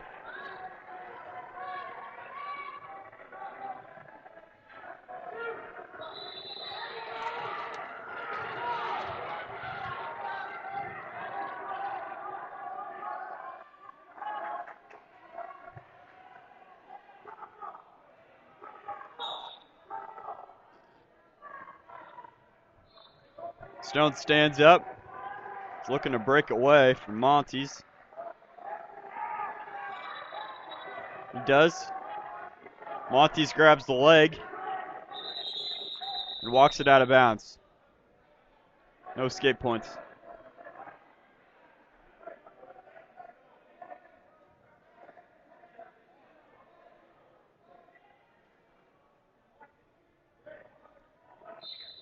Ref cautions Montes for going before the whistle.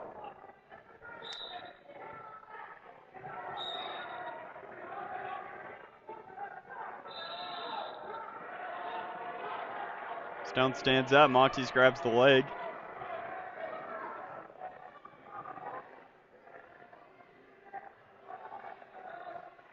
Neither man has control.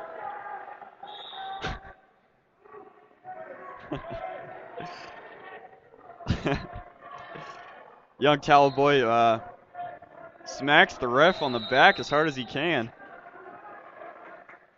Signaled into the period. Montes chooses bottom.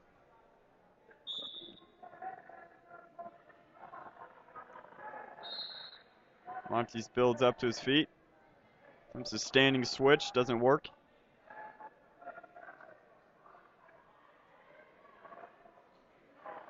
Nice is riding high. Montes stands up. Reaches under his legs for Nice's leg. Doesn't work. Nice brings him back down to the mat.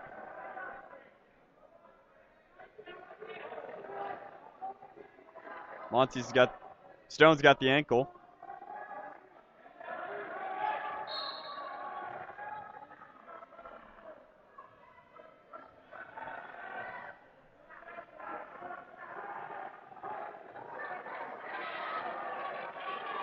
Looks like Stone's gonna stack Montes. And bring his leg up.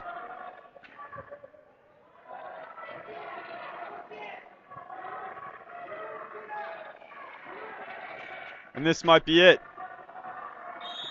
That's it. That's the match. Nice pins Montes in the third, putting Brownsburg up 6-3. Yeah, big response there by Nice. Oh, yeah. Able to get that pin right as the Bulldogs found themselves down 3-0. Yep. That sets the stage for 182. Connor Ludwig going up against Dan Stevens, who's a freshman. Ludwig a senior.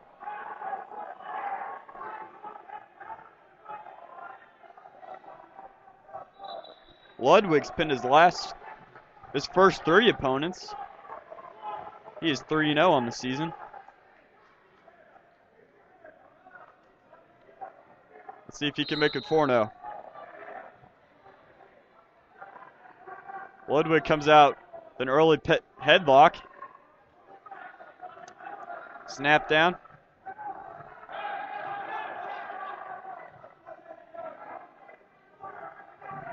Ludwig attempts the throw. Doesn't work the way he wanted to. Still gets the takedown. Looked like Stevens is hurting. Ludwig goes for the stack. Ludwig is on his feet, and it looks like he's going to pin Stevens from his feet. Not often does this happen. And that's the pin. That was quick. Yeah. Is that the first period pin by Ludwig? Yeah, he may end up being the wrestler of the tournament. Yeah. Again, if you are just tuning in, it's now 12-3. Bulldogs over Fishers, our championship match. That was our third match, so we're fourth of the way through this championship event. Now we're wrestling at 195 with Mitch Sliga, who just took down Jake Marsh of Brownsburg.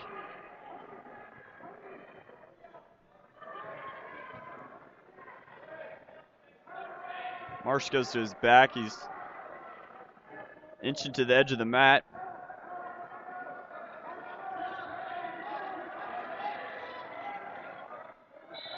Looks like Sliga took Marsh by surprise.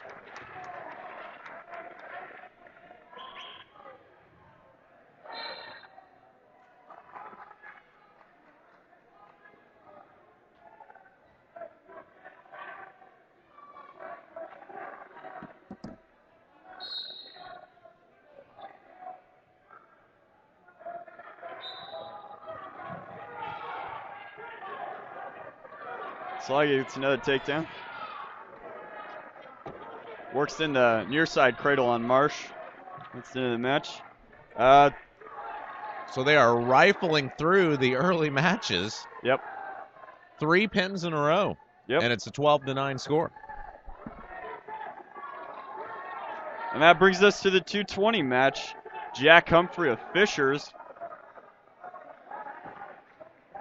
Looks like Tyler Harlan will receive the forfeit at 220, excuse me. Brandon Gary will wrestle at 285 against Brownsburg Wow. Zach Rumschlag. So apparently the Fishers wrestler did not make weight. I guess my paper says there's 2 of them. And maybe due to injury or I don't know. So it's 18-9. That's correct. And we're 5 matches in. Yep. So this is the halfway point. If the Bulldogs could score a win here, they'd be up 15 halfway through the event.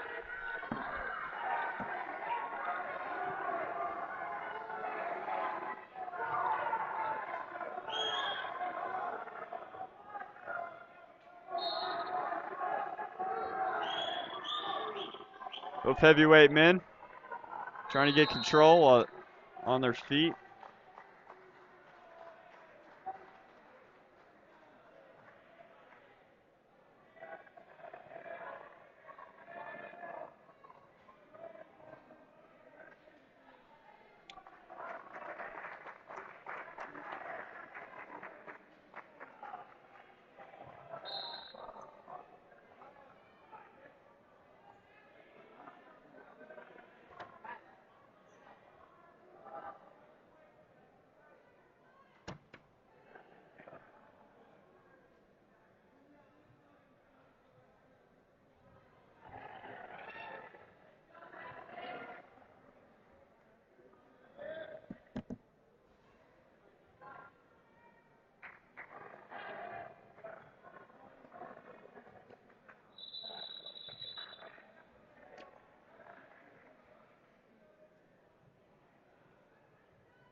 Looks like Gary's hand's hurting him. Interesting to see if he can continue to wrestle with a injured left hand. Rumschlag stands up. Unable to break away within the ring.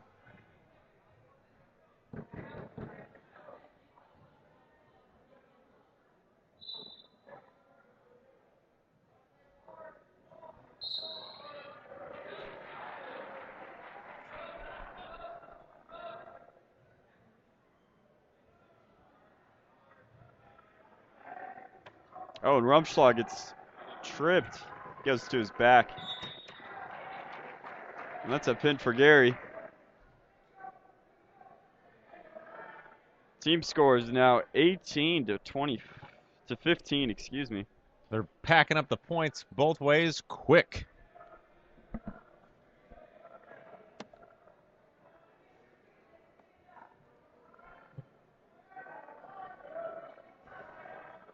Now we move to the 106 match. Fisher's Ryan Paget against freshman Nick Weaver of Brownsburg.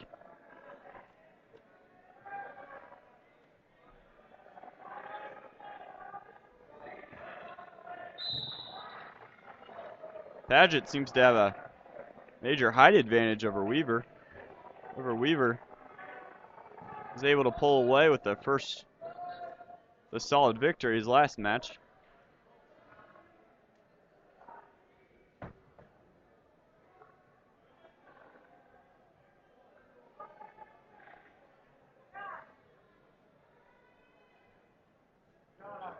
Weaver still has the leg, doesn't have control yet. Paget trying to get on top.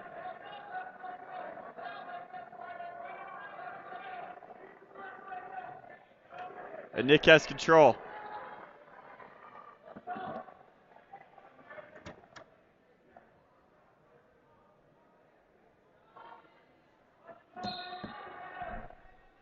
Weaver's trying to wrap up an undefeated day, isn't he? Or did he lose? I think he won. I know he's won first match. 2 by forfeit. Yeah. Maybe it was the first 2 by forfeit, and the most recent he pulled through with a close third period win. He beat Plainfield by forfeit because the kid didn't make weight. That was supposed to be that's right. Really good. Isaac Gomez, I think was his name. Weaver's collecting near fall.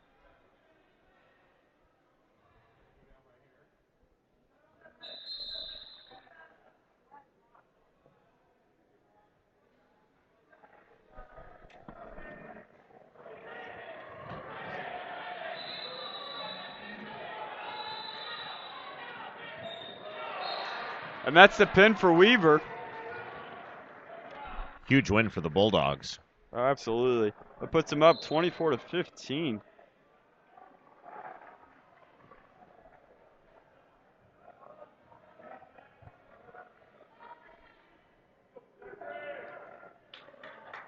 John Whitmore of Fishers now wrestles Zach Gentry of Brownsburg, the 120-pound weight class.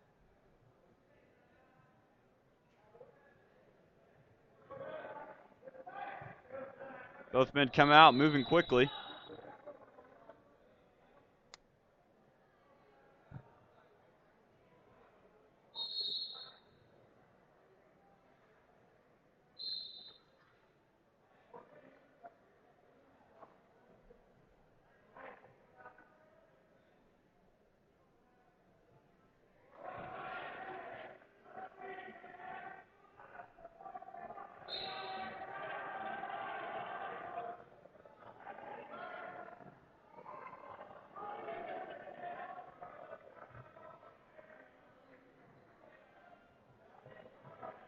And Whitmore snaps down Gentry. Looks like he's going for the near side cradle.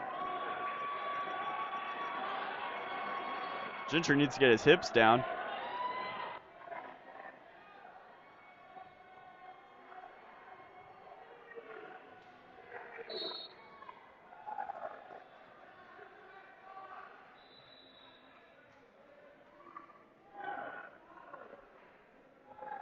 Whitmore lets go of that.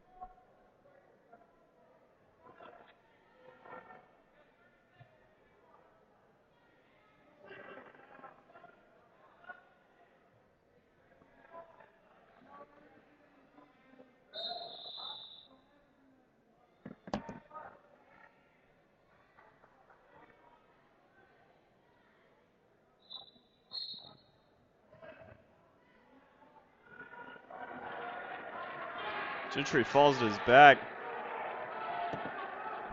They got a little guy out there alerting the referee that the time had expired. Yeah. I think you were checking your instruments, but earlier, a couple periods ago, he had run up to the ref, smacked him as hard as he could, and ran away. It was pretty funny. Well, so the Bulldogs now lead at, what do we have, 24-15? Is that what we got? Yep. And we're 2-4-6. Whitmore gets the reversal. 7.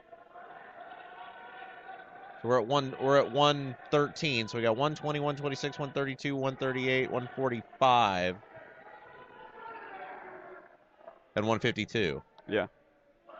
1, 2, 3, 4, 5, 6 matches left.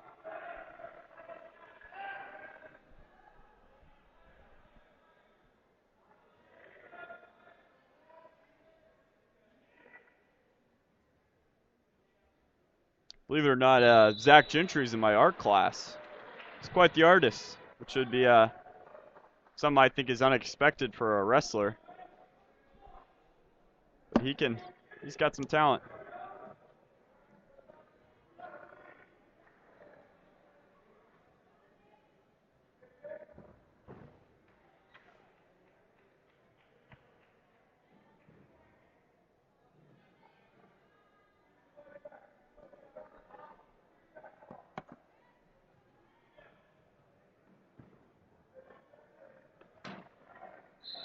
Whitmer maintains control on top.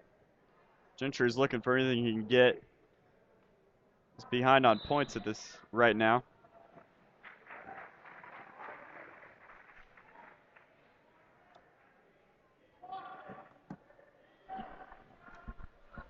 Well, the key Whitmore's is, got it. and I was just going to say, the key is don't give up a pin, and Yeah. right there he gave up a pin. So now you got 24-15 written on your sheet twice. You know that, right? I do. Oh, I moved this up to the Okay, to the so next column. it is 24-21. Yes. By Right. my count, Okay. that's not the official. Well, I tally, understand. I understand. And at 126 pounds, we've 120 pounds, excuse me, with Corey Lee of Fishers going up against Andrew Dishinger of Brownsburg.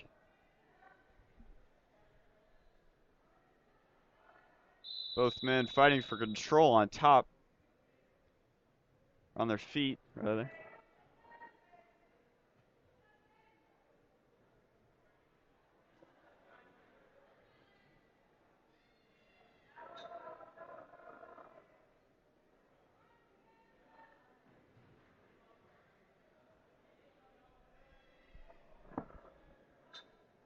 Well, this is really a big match. Bulldogs have had the lead for quite some time now in this championship set, but we'll see what happens.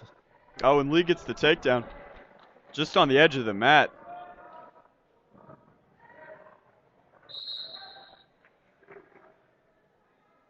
Yeah, there's 5 more matches after this one. And the score's within 3 points. It could go either way. Right, this is the 120? Yep.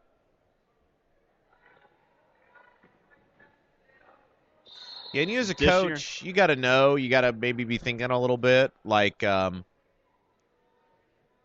where your strengths are. Anytime you're in a match like this, especially one that starts in the middle of the weights. Yeah. You got to kind of be thinking, okay, we know we're strong here. We got to win these, things of that nature.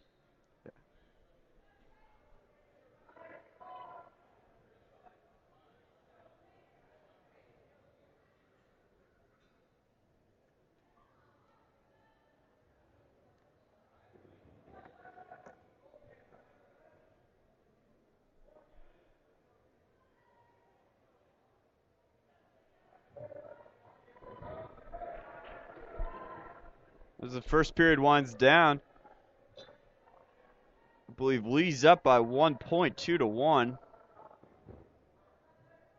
over Andrew Dishinger of Brownsburg.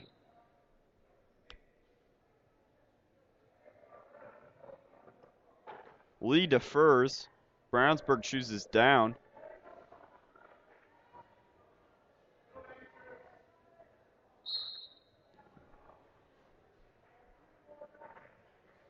Looks like the wrestlers on the other mats are already starting to pull up the tape. Signaling to the end of the JV matches. Dishinger's Lee has Dishinger in a near side cradle, and that's the end of the match. 24-27 Fishers at this point. Yeah, and it's been a pin-happy streak here. Lots of pins in a row now. What, 1, 2, 3, 4, 5, 6, 7 pins in a row going both ways. Yep.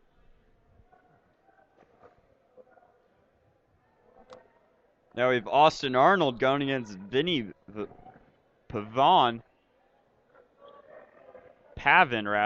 of Fishers.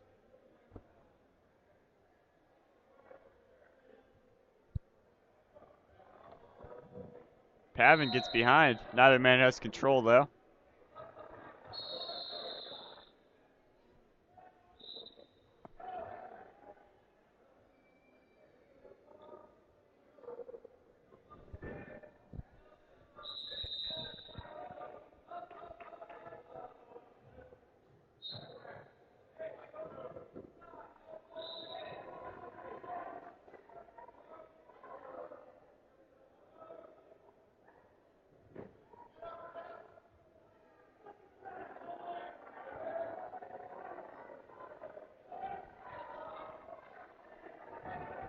Well, this is our championship match. Brownsburg and Fishers, 27-24. Fishers with the lead. Brownsburg scoring points in a flurry early. Fishers now responding with a couple pins in a row on their end. And that has put us where we are at 27-24. Bulldogs on the wrong side of the score.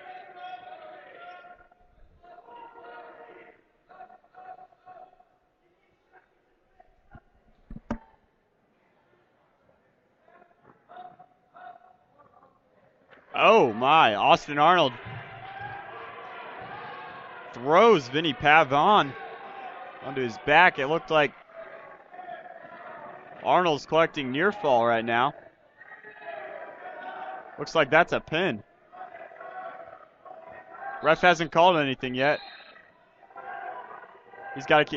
Arnold's got to keep Pavin on the mat. And that's a pin. That's huge for the Bulldogs. Oh, absolutely. Huge response. That puts the Bulldogs up 30-27. Lighting the stage for Savon Canto against Jordan Lyle at the 132-pound weight class. Canto versus Lyle.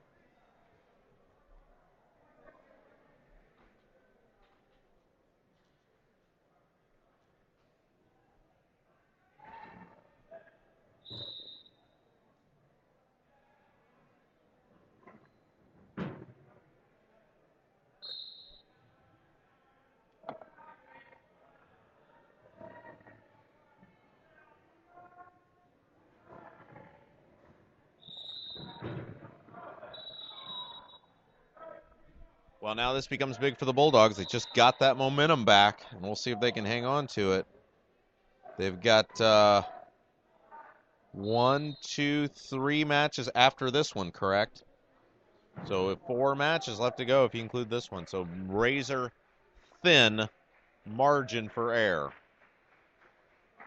That's right. It could really go either way, depending on the outcome of the next coming matches. Canto takes a shot. Doesn't have control yet. He's in deep. Man, he is getting his head smashed into the mat. Yeah. Man, that's one where you watch from your perch and go, huh, better them than me. Yeah, seriously. Savon picks up Lyle. Lyle puts Savon on his back. Now, if you're the Bulldogs, you do not want to give up a pin here. No, that would be... After just reclaiming the lead, 8 pins in a row. Going back to the last eight matches, this would be the 9th match in a row with the pin. And there it is. So now it's a 30-27 Fishers advantage. Both teams racking up the points. Up next, we have at 138-pound weight class, Lance Syverson of Fishers going up against Paul Thompson of Brownsburg.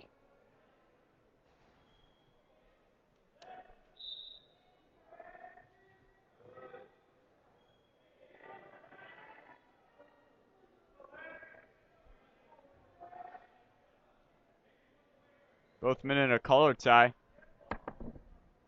Thomas looks for the knee pick, can't collect.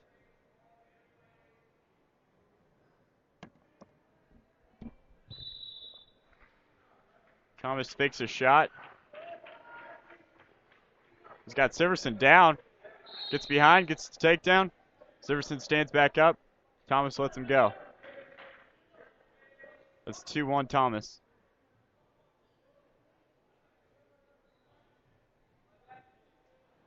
Thomas has a snap down. Gets behind. Syverson stands up. Thomas of Brownsburg lets him go. It's 4-2. Thomas. Syverson takes a shot. They go off the edge of the mat, and the ref moves them back to the center. Well, it could really come down to these final couple matches. Oh, yeah. 30-27. Fishers has the lead. 3 matches to go, including this one.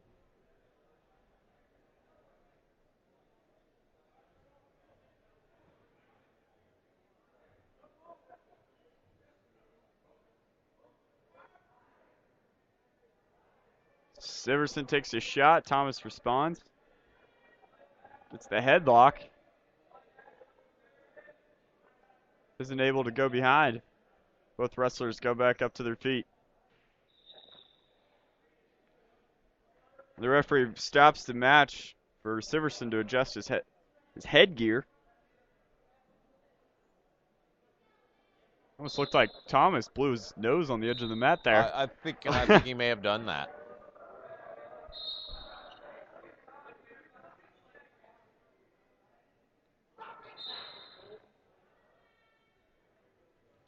But hey, at this point,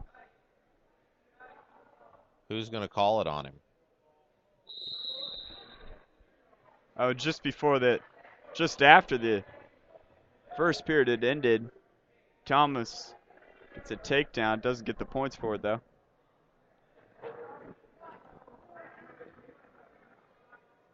With my count, Thomas is up 4-2. Syverson chooses bottom. The second period begins. Thomas breaks down Syverson.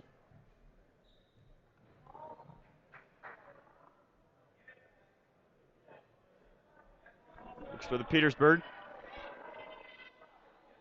Doesn't get any near fall for it.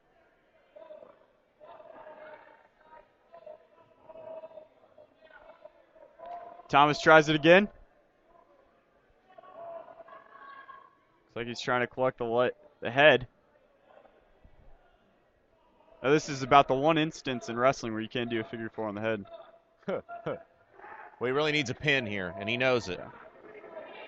And that's what he's going for. Yeah. He's got him close, and there it is.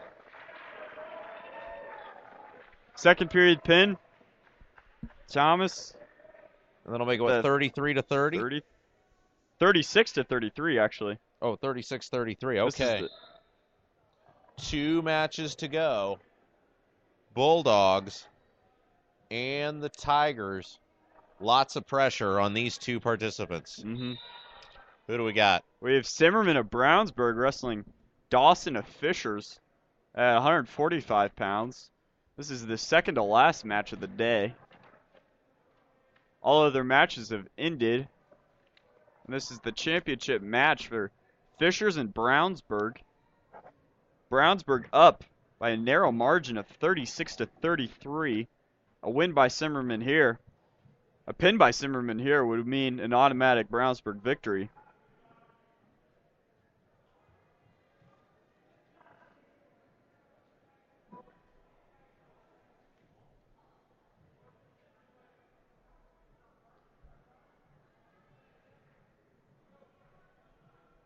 Sutcliffe and Daimler 152 pounds. They're both getting ready to round up the entire meet. They seem to be eyeing each other from across the room. Both obviously nervous for the Well, but importance keep in mind, of their the match. Bulldogs could win it right here Yeah. if they can pin. But of course, I'm sure they'd take a 3 points. Yep. As well.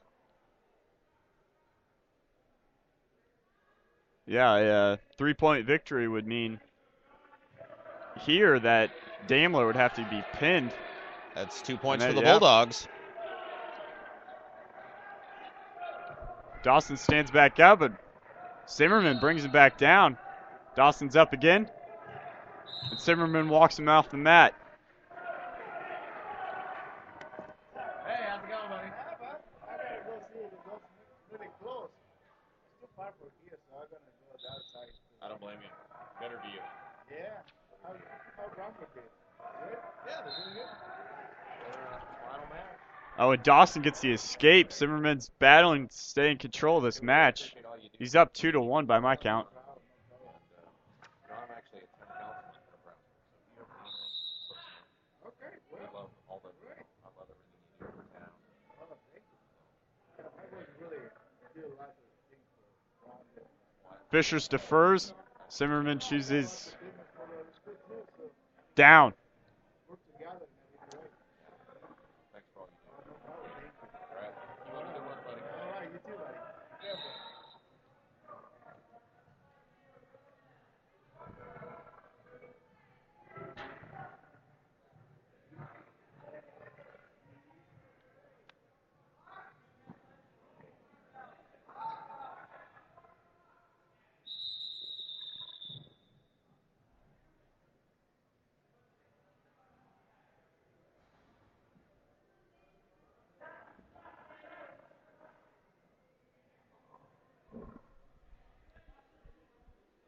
See, they're facing this way, Yeah,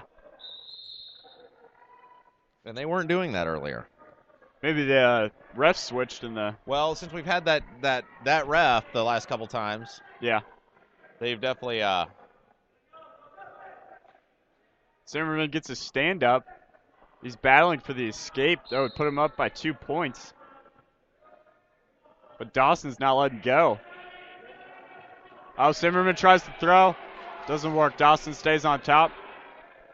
No points are gained.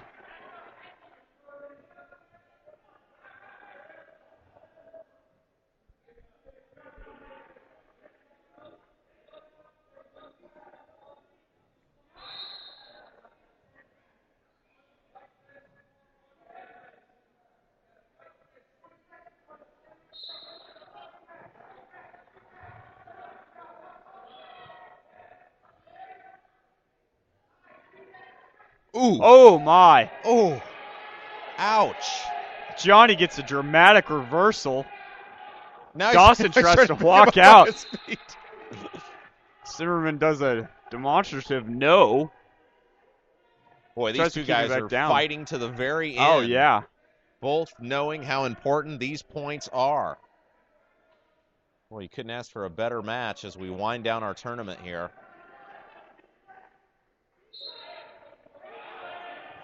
Looks like Dawson might get an escape here.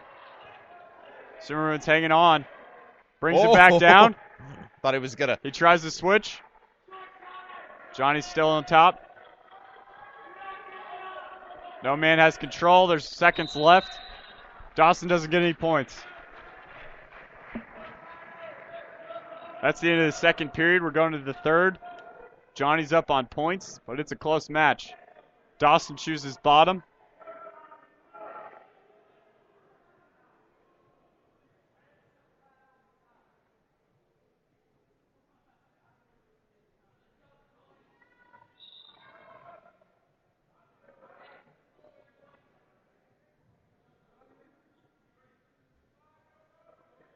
Dawson keeps trying to sit out.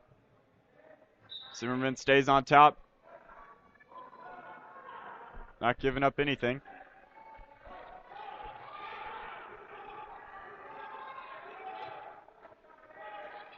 Ooh. Johnny remains on top. They're scrambling.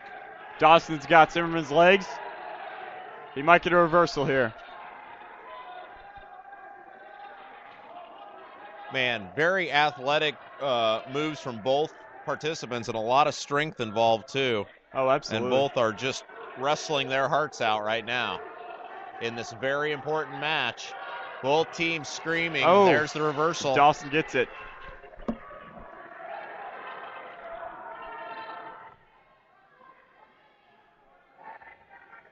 Dawson lets Zimmerman up.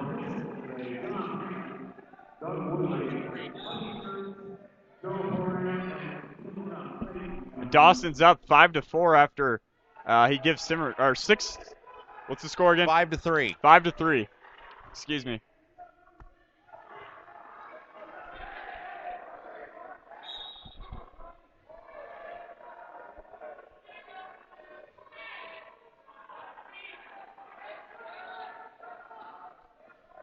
Zimmerman has the headlock. Dawson's backing out.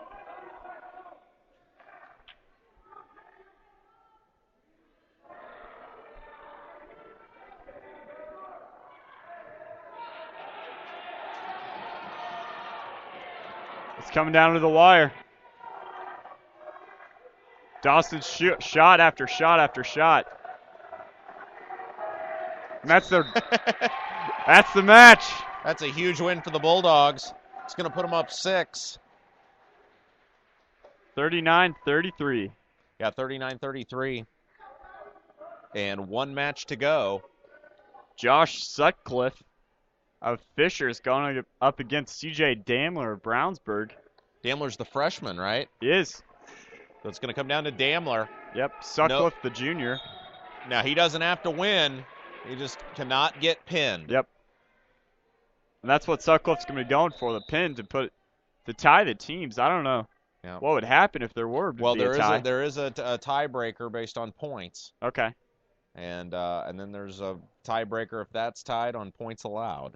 So a couple different ways this thing could get broken. But obviously the Bulldogs would just assume win it outright. Yep.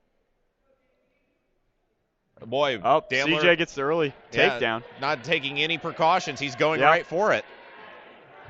In our last match of the afternoon, 5 great contests, and the Bulldogs with wins over North Putnam, South Putnam, Plainfield, and Crawfordsville have put themselves in the finals. They're up by 6, and they are 1 match away from hoisting that trophy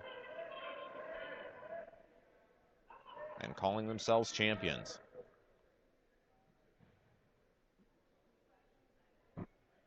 And I'll tell you what, the Southmont, certainly the Southmont wrestling squad, as well as the Plainfield and Fisher squads, nothing to laugh at. Very quality programs. Oh, yeah, absolutely.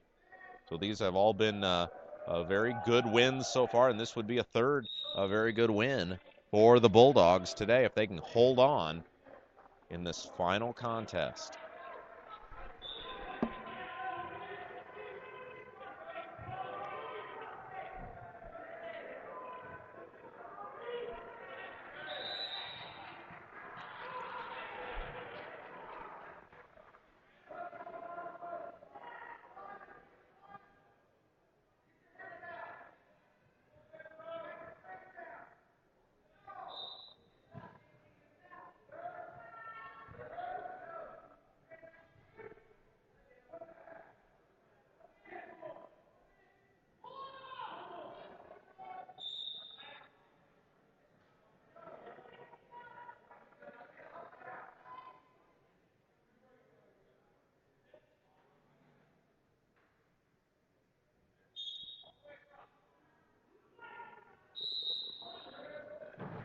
That's the end of the first period. Damler up 2-0.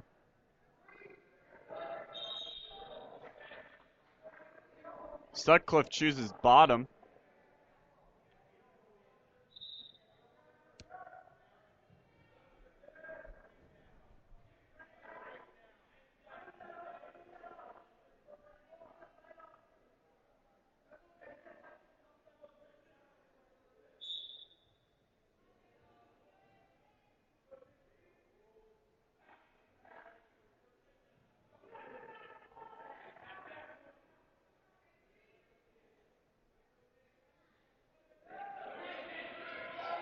Looking to turn him over. Still not getting any credit for points, though. But I suppose if you're winding down the clock, the Bulldogs will take this position. Now here come the Fisher Tigers fighting back. Oh. And there's a reversal. Uh-oh. Sutcliffe gets a reversal. Uh-oh. Daimler goes to his back. This could be close. He fights to his stomach. So it'll be a reversal, which means we're tied. Now, I don't know if he got any near fall points.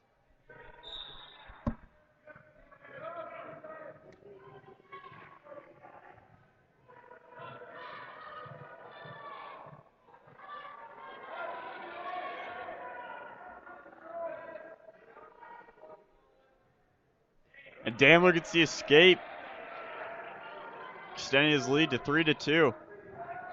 Looks like he gets that, takes a shot, his legs, doesn't have control yet. He's going to look to bring it back in bounds, and that's takedown Daimler, 5-2.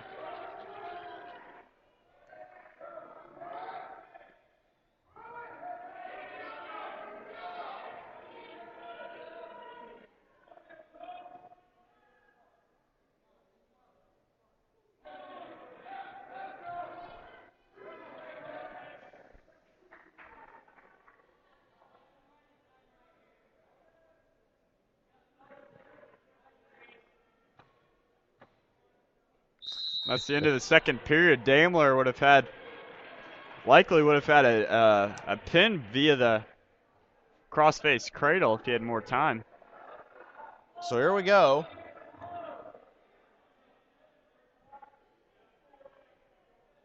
Daimler's on bottom. And Sutcliffe gets it. Well, he was very brings it smart back there down to to the match, get yeah. on his back, or get on his stomach, I should say. Boy, that was close. That was very close.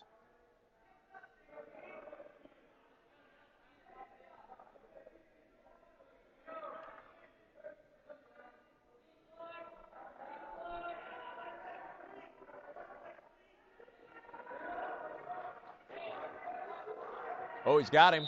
Nope. Unfortunately, going to say out of bounds.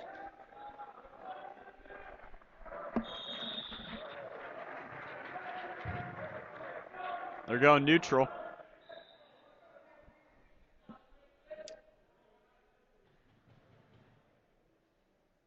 Bulldogs trying to hold on here. Even a loss is okay as long as they don't get a pin. Yeah. But obviously he wants the win. Yeah, oh, absolutely.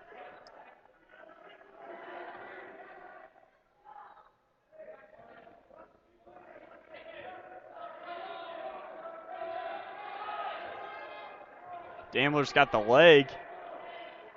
Sutcliffe's trying to kick it back. Other man has control.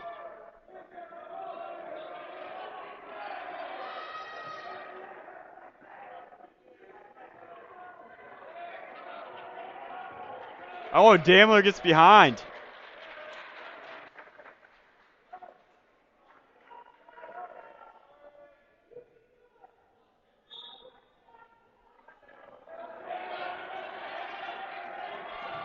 Oh, here we go, because this could be the pin my. that ends it. Now he's getting his shoulder up off the mat. Yeah. Daimler extends the double grapevine.